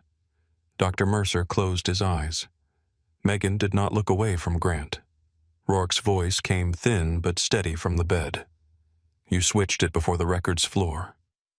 Grant's mouth moved once, not quite a smile. "I secured what needed securing." Pierce raised her hand and both officers stepped closer. Grant's eyes sharpened. "Colonel, you have no idea how wide this goes," Pierce said. "That sentence has excused more crimes than fear ever did." He looked at her with something close to pity. "You think this is Iron Vale? You think it is Strickland Pike contractor money casualty files and a bad road in a valley nobody can pronounce correctly anymore. That is the version you can put in a report." Megan moved closer until only 6 feet separated them. "And the version you can bury." His eyes flicked to her wrist. The sleeve had torn during the fight. Not enough to expose the full tattoo, but enough that the edge of the black lantern showed against her skin. Grant saw it. For a moment the polished federal handler disappeared, and beneath him was a man who hated loose ends. "You were supposed to stay dead," he said. Nora's head lifted. The officers heard it too. So did Rourke. The commander tried to sit higher pain cutting across his face. Megan turned without thinking. "Stay down." He ignored the order just enough to make his voice carry. "Grant." The name came out like a warning. Grant kept his eyes on Megan. That was not personal. Megan's voice dropped. "It is always personal to the people you erase." Pierce took one step forward. "Elias Grant, you are being detained pending obstruction of a federal investigation and evidence tampering." Grant laughed once. Not loudly, not wildly. The laugh of a man who had been in too many sealed rooms to fear a hallway. "You do not have the original evidence. You have an empty shell and a surgical patient whose testimony will be attacked before lunch. You have a nurse with a classified history that still does not officially exist. You have a hospital administrator who ran 2 contractors in custody and no chain of custody for the only drive that matters." Megan saw what he was doing. Not escaping. Framing. He was already building the report he wanted someone else to write. Confusion, procedural gaps, unauthorized handling, a compromised witness, a rogue nurse, a sick commander under medication. He was not denying the truth. He was making it unusable. Megan took another step. Grant looked at her hands. "You hit me," he said softly, "and this becomes easier for me." She stopped. He was right. That anger was bait. She let it pass through her and away. "I do not need to hit you." Grant's eyes narrowed. Megan turned to Nora. "Put Rourke on the room speaker." Nora moved without asking why. Grant's face changed. Only slightly, but Megan saw it. Rourke closed his eyes for 1 second as though the pain had pulled him under. Then he opened them again. Megan leaned over him. "You said Grant was supposed to have the drive." Rourke breathed carefully. "Yes, not the real one." His eyes found hers. "No." Grant spoke from the doorway. "Ethan." Rourke ignored him. Megan said, "Tell the room." Nora patched the bedside audio into the ICU speaker, and Rourke's weakened voice filled the corridor. The physical drive was a trigger device, not the archive. Pierce's eyes moved to him. Rourke continued. "I carried it because Iron Vale believed I carried it. Grant believed I carried it. The original archive was divided before I reached Tucson." Grant's face went cold. "You could not have done that." Rourke's mouth tightened with pain. "I did." How Rourke looked at Megan. Medical records. The room held still. Megan understood half a second before everyone else. Her note. The timestamp. The backup. The thing they had almost destroyed on the 4th floor. Rourke said, "When the hospital admitted me, the intake packet created a temporary compliance shell. My team had embedded an outbound legal preservation script in the medical transfer file. It was dormant unless a licensed clinician documented a contradiction between reported mechanism and observed injury pattern." Dr. Mercer stared at Megan. Nora whispered, "Your note." Rourke continued. At 12:11 a.m., Nurse Megan Shaw entered the first independent clinical observation contradicting the staged trauma report. That triggered the archive release into remote compliance storage. Not public storage, not classified distribution, legal hold. Grant's hand closed at his side. Rourke's eyes stayed open by force. The data key was bait. The record was the door. Pierce looked at the civilian investigator. Verify. He was already typing. His fingers moved fast over the tablet. The ICU was full of small sounds again. Monitors, breath, plastic, distant footsteps. The investigator entered secure credentials, then stopped. His face changed. Colonel. Pierce did not look away from Grant. Say it. We have a remote compliance package attached to Rio Verde Medical Center admission record for Commander Ethan Rourke. Time indexed 12:11 a.m. Chain initiated by clinical documentation from Megan Shaw RN package is sealed under Federal Medical Evidence Preservation Protocol. Grant said nothing. The investigator swallowed. File size confirms archive. It is not local. It is already mirrored to 3 federal evidence servers. For the first time, Grant looked truly tired. Rourke let his head fall back against the pillow. Megan reached for the manual cuff and checked his pressure because her hands needed work, and because alive still mattered more than justice. Pierce stepped closer to Grant. You knew about the transfer shell. Grant did not answer. Rourke did. He helped build the first version of it. Pierce looked back.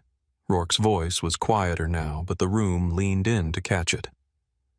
Elias knew my team was preparing a dead release. He knew I had collected enough to reopen Black Lantern. He did not know I changed the trigger after Sato died. Megan looked at him. Sato was your investigator. Rourke nodded once. Found dead on a desert road outside Yuma. Cycling accident. No skid marks. Broken neck. Phone wiped. Grant's eyes had gone flat. Pierce said, Who do you work for? Grant gave her a small, almost sorrowful smile. You still think the answer is a name. Pierce said I will take a name to start. He looked past her out through the ICU windows where dawn was beginning to expose the parking structure. Ironvale was useful. Pike was cheap. Strickland was arrogant. They moved money reports, bodies, and blame. But Black Lantern was not only a contractor scandal. It was a policy failure wrapped in a classified operation, and the men who signed off on that failure built careers on the lie that followed. Megan said, And the 4 men who died. Grant turned to her. They were already dead. The sentence entered her like cold water. Nora made a small sound behind the desk. Rourke's eyes sharpened. Megan did not move. Grant continued softer now, as if reason made cruelty cleaner.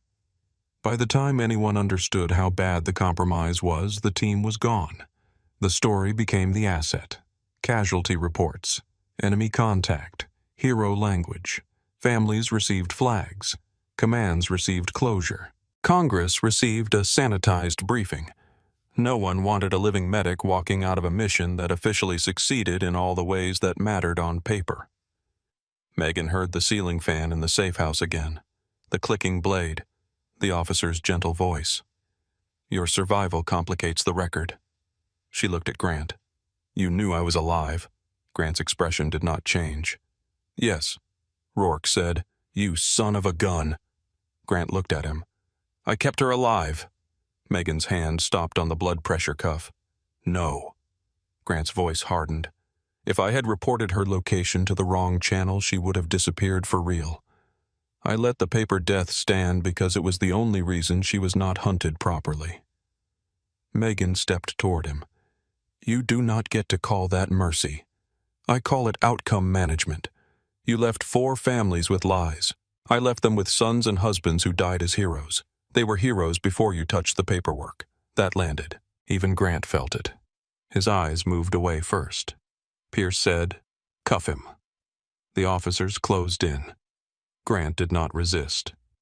Men like Grant did not fight in hallways when the evidence had already moved beyond reach. He extended his hands as if the gesture belonged to him. One officer cuffed him. The click sounded small and final. As they turned him, Grant looked once more at Megan. "You think the record fixes this?" Megan held his gaze. "No." "Then what do you think you won?" She looked toward Rourke, pale but alive. Toward Nora, standing with her hands braced on the nurse's station. Toward Mercer, who could not meet her eyes. Toward Pierce, whose face had gone hard with the knowledge that the case had just widened beyond the shape she came prepared to hold. Then Megan looked back at Grant. Time. He did not understand. That was all right. She did. Time for Rourke to speak. Time for the archive to reach the servers. Time for the lie to lose its clean edges. Time for 4 names to stop being trapped under the wrong cause of death. Time for her own name to belong to the living again. Pierce's officers took Grant down the corridor. No dramatic shouting, no final threat. His shoes made almost no sound on the polished floor. That made Megan hate him more. Some evil wanted to be seen. Some evil learned how to move quietly. The ICU began to breathe again. Nora restarted the central board protocols. Vale checked each patient manually, repeating vital signs out loud with the steadiness of a doctor who had learned something harsh and useful before sunrise. Mercer stood near bed 9, useless for a moment, then stepped forward. "Megan," he said. She did not look at him. Not now. He stopped.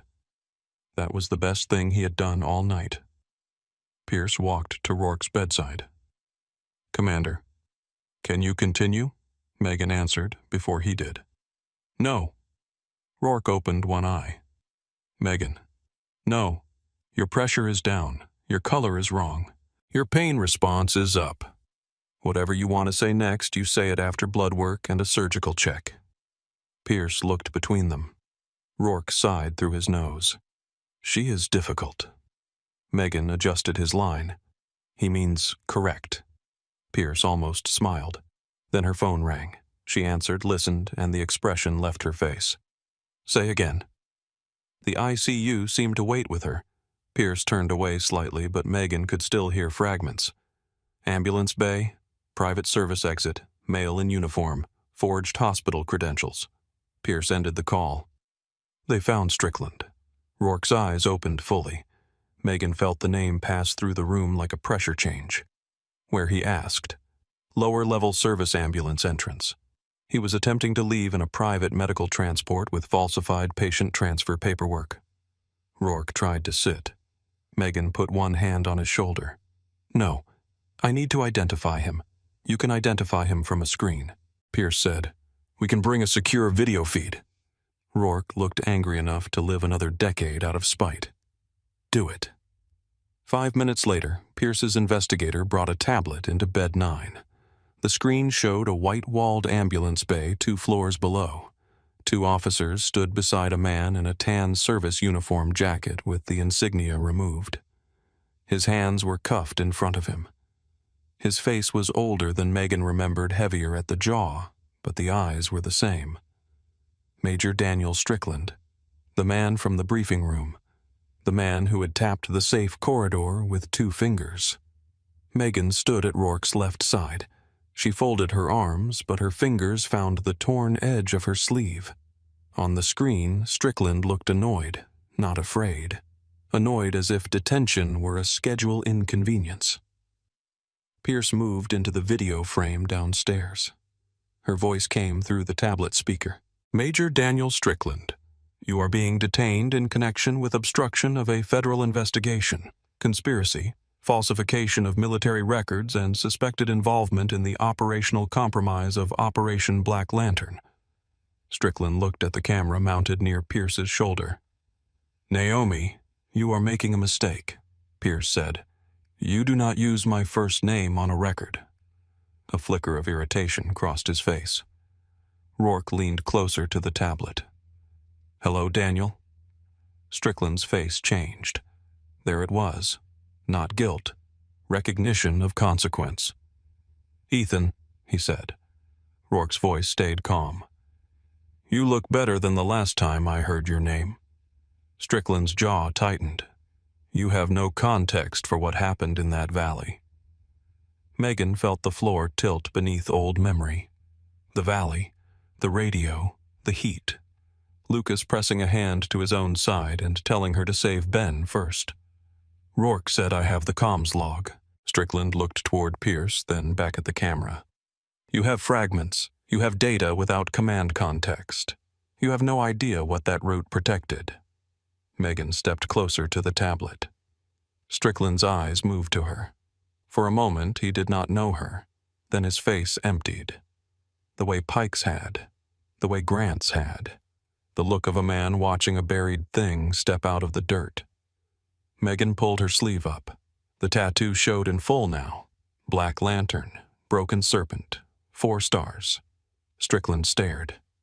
"You." Megan said nothing. His face went through surprise calculation, and then something worse. Disbelief. "You died." Megan's voice came out quiet. "No. You just needed me to." Rourke turned his head enough to see her. Strickland recovered, but not completely. "You do not know what you were part of." Megan looked at the screen. "I know what Lucas said when the radio went dead. I know Ben asked whether the extraction bird was coming, and I lied because dying men deserve hope. I know Wilder used his body to cover a doorway after command lost the grid. I know Hayes bled through my hands while someone on a clean channel told us to hold position. That is what I was part of." No one spoke. Even the hospital seemed to lower its voice. Strickland's mouth tightened. Those men were already compromised. Rourke said, "Because you leaked the movement schedule, I adjusted a route under strategic pressure. You sold a route," Rourke said. 17 payments, $4.2 million. Iron Veil accounts. Shell consulting fees. Your name is in the authentication chain." Strickland looked toward Pierce. "You put that in open evidence, you burn more than me." Pierce said, "Then it will be a busy fire." For the first time, Strickland looked afraid. Not of prison, of exposure. Men like him could survive punishment if the right people remained grateful. Exposure removed gratitude from the equation. Pierce gave an order, and the officers moved Strickland out of frame. The tablet screen shifted to a blank, secure call window. Rourke let his head fall back. His face had gone ashen. Megan reached for the cuff again. He whispered, "Do not say it. You are pale. Do not." Your pressure dropped. "Megan, you are bleeding or you are about to faint from being stubborn. I dislike both." Pierce called for the surgical team before Megan finished the sentence. Dr. Ortiz arrived with the speed of someone already angry at every person in the building. She checked the wound, ordered labs, and glared at Rourke when he tried to answer her questions like a commander instead of a patient. "You talk again without my permission," Ortiz said, "and I will personally intubate you for the peace of the floor." Rourke looked at Megan. "She means it," Megan said. "She hopes you test her." Ortiz gave Megan a quick look.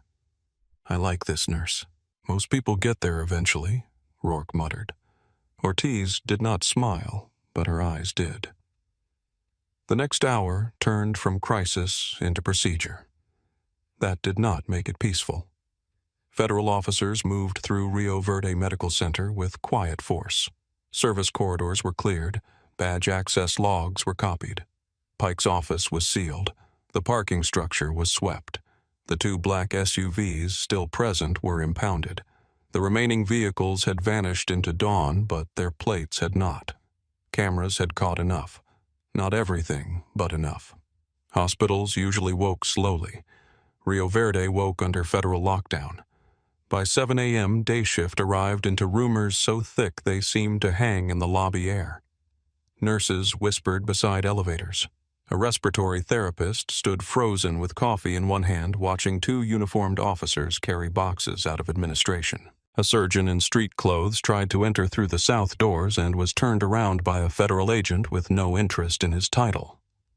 Dr. Warren Pike was found at 7:42 a.m. at a private airfield north of Tucson, sitting in the back of a charter vehicle with 2 phones, $60,000 in wrapped cash, and a passport under a name that did not belong to him. He did not run when arrested. That detail bothered Megan later. It meant he still believed someone might open a door.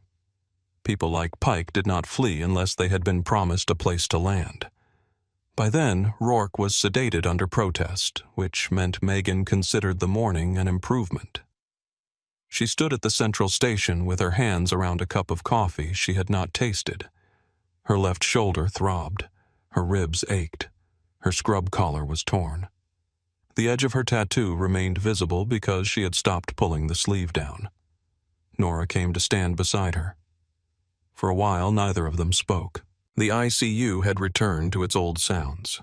Pumps, vents, distant wheels, human breath under plastic tubing. But everything looked slightly different now, like the floor had been moved 2 inches while nobody was watching. Nora finally said, "I should have backed you sooner." Megan looked at bed 9 through the glass. Yes, Nora accepted it. "I told myself I was protecting staffing, protecting the unit, keeping Pike from making your life worse." Megan drank the coffee. "It was terrible. You were. That does not make it right." "No." Nora nodded once. She did not ask for forgiveness. That was why Megan did not mind standing beside her. Dr. Mercer approached 20 minutes later. He had changed out of his white coat. Without it, he looked smaller. Not weak, just human in a way he had avoided being all night. "Nurse Shaw," he said. Megan kept her eyes on the monitor board. "Doctor." He swallowed. "I have been asked to provide a formal statement. That seems appropriate. I am going to state that you identified the injury pattern before I did, that I dismissed your documented concern, that my delay contributed to clinical deterioration." Megan turned then. His face was pale, but he held her gaze. "Good," she said. He nodded. "I am sorry." She studied him. There were apologies that asked to be cleaned. This one did not. It stood there ugly and late. Megan said, "Put it in the record." Mercer flinched slightly, then nodded again. "I will." He walked away. Nora watched him go. "Think he means it?" Megan looked back at bed 9. "Meaning it is cheaper than changing." By mid-morning, Colonel Pierce called Megan into the 4th-floor conference room. The same room Pike had used for department head meetings, budget defenses, discipline hearings, and all the other rituals by which institutions taught people to mistake control for order. Now it held laptops, evidence bags, secure phones, and a wall screen displaying case timelines. Pike's portrait had been removed from the wall and placed face down on a chair. Megan noticed that first. Pierce noticed her noticing. Seemed inappropriate to leave it up. Megan sat across from her. The civilian investigator turned on a recorder. Pierce said, "State your full name for the record." Megan looked at the table. There had been many versions of her name. Megan Shaw, R.N. Megan Shaw, deceased. M. Shaw, protected civilian. Ghost medic, spoken over radio static by men who needed her hands more than her name. She lifted her eyes. Megan Shaw. Pierce waited. Megan knew what she was waiting for. Former combat medical specialist attached to Joint Task Element Black Lantern.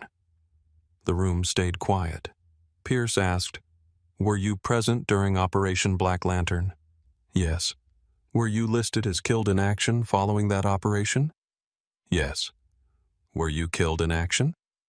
Megan almost laughed. Not because it was funny. Because official questions had a way of making the absurd wear a tie. "No." "Why did you not come forward after returning to the United States?" Megan folded her hands on the table. The knuckles were scraped. There was dried blood near one cut that was probably not hers. "I was told that coming forward would endanger me and the families of the dead. I was told the official record had been closed. I was told my survival complicated matters. Pierce said, "Who told you?" Megan closed her eyes and saw the safe house again, the ceiling fan, the government shoes, the gentle voice. I did not know his name then. Do you know it now? Megan opened her eyes. Yes. Pierce leaned forward. Elias Grant. Megan nodded. The investigator wrote it down. Pierce's expression did not change, but something in the room did. A final door opening. Did Grant threaten you? Yes. How he said the safest outcome for everyone was for the record to remain closed. He said the people who wrote the record could still write other things. Pierce asked, "Did you understand that as a threat to your life?" Yes. And you chose to disappear. Megan looked at her hands. I chose to live. The recorder light blinked red. Small. Steady. Unimpressed by pain. Pierce's voice softened, but only slightly. Tonight, you documented a clinical observation contradicting a falsified trauma report. Did you understand that note might become evidence Megan thought about the monitor? Rourke's skin, the bruising, Mercer's dismissal. Pike's pause. I understood the report was wrong. Why document it? Megan looked at her. Because the patient's body did not match the story. Pierce waited. Megan added, and because stories kill people when records help them. Pierce wrote something in her own notebook, not a transcript note, something personal. The statement lasted 42 minutes. Megan described the intake report, the injury pattern Pike's intervention, Rourke's collapse, the property retrieval, the lobby watcher Grant, the records floor the jammer, the service corridor intrusion, the false drive, and Strickland's identification. When it ended, Pierce turned off the recorder. For the first time, her shoulders lowered. You understand this will reopen Black Lantern fully. Megan looked toward the covered window where morning sunlight pressed against the blinds. It was never closed for me. Pierce nodded. There will be hearings, classified at first, maybe public pieces later. Families will be contacted before anything leaves official channels. Megan's jaw tightened. Pierce noticed. They deserve to hear it from people carrying the right records. Megan said, They deserved that 9 years ago. Yes, Pierce said. They did. That answer did not heal anything. It did not try to. Megan respected that. A little after noon, Rourke was cleared for delayed transport to a secure military medical facility near San Antonio. 4 hours later than Grant had wanted. Exactly as Megan had demanded. The transport team arrived with real credentials, real medical equipment, and a surgeon Ortiz trusted enough not to glare at for more than 30 seconds. Rourke was awake when they prepared him. Barely. Megan stood beside the bed and checked his lines for the last time. You look pleased, he said. You are not dead. My standards are higher. They should not be. You are bad at meeting them. His eyes moved to her wrist. The tattoo remained visible. You stopped hiding it. Megan looked down. So I did. Feels strange? Yes. Good strange or bad strange? She adjusted the blanket over his side. Strange does not need a category yet. Rourke accepted that. The transport nurse asked for final clearance. Megan reviewed the pressure drainage, pain control, and surgical notes. She signed the transfer documentation in the same careful hand she had used at the property desk. Megan Shaw, R.N. This time the name felt different. Rourke watched her sign. You know, he said that note you wrote saved more than me. She capped the pen. It was still a nursing note. That is the point. The bed began to move. At the ICU doors, Rourke lifted one hand slightly. Not a salute, not goodbye, just an acknowledgement between people who had spent too much of their lives surviving rooms that tried to close around them. Megan did not wave. She stood still as they took him down the corridor. Nora came to her side. "You going home?" Megan looked around the ICU. Bed 9 empty, glass clean, monitor reset. The room already waiting for the next crisis because hospitals never paused long enough to honor what had happened inside them. "No." Nora raised an eyebrow. "I need to finish my charting." Nora laughed once, tired and real. "Of course you do." Megan charted for 2 hours. Every detail, every timestamp, every observed fact. No drama, no accusation where observation would do. No poetry, no revenge. Just the clean language of a nurse who knew that truth did not become stronger because someone shouted it. It became stronger because someone documented it before powerful people could teach it to lie. Weeks passed before the first corrected file reached a family. Megan was not supposed to know that. Pierce told her anyway. Not the names at first, not the addresses, just that notifications had begun. Then one evening in late October, Megan received a secure envelope at her apartment. No return label, no ceremony. Inside was a copy of a corrected casualty summary for Staff Sergeant Lucas Hale, one of the 4 stars on her wrist. The previous version had said enemy action. The corrected version said operational compromise following unauthorized route disclosure. The previous version had said death was immediate.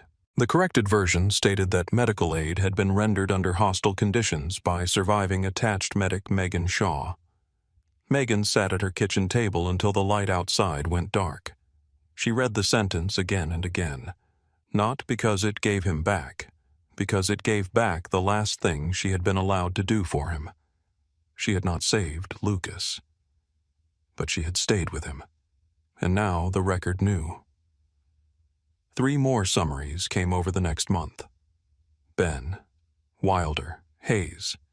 Each file hurt differently. Each one closed a lie and opened a wound. Megan placed copies in a small metal box beneath her bed. Beside them, she placed her own corrected record when it arrived. The first page no longer said killed in action.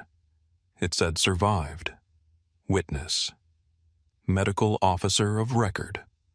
She stared longest at survived. For years, survival had felt like a clerical error, a thing to hide, a thing to explain away by never explaining anything at all. Now the word sat in black ink, official and unbearable.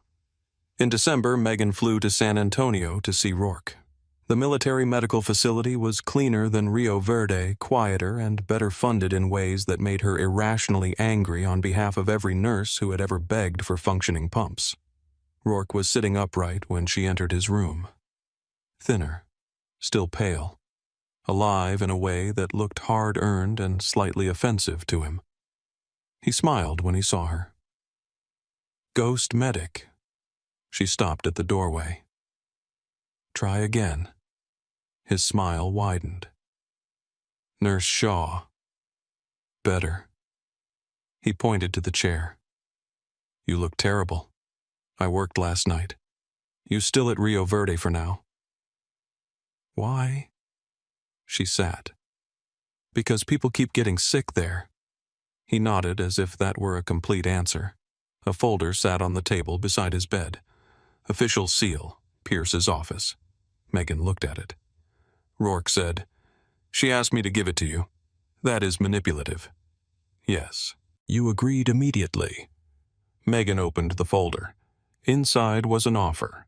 Advisory role, battlefield medical review, classified casualty investigation support, civilian clinical consultant attached to the Inspector General's office. She read the first page, then the second. Rourke watched her. "You could do some good."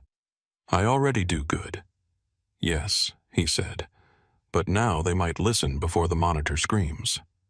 Megan looked out the window. The Texas sky was wide and pale. Nothing like the desert outside Tucson. Nothing like the valley. Still, for a second, every landscape was the same. a place where the living had to decide what to carry. She closed the folder. I spent 9 years trying to stay ordinary.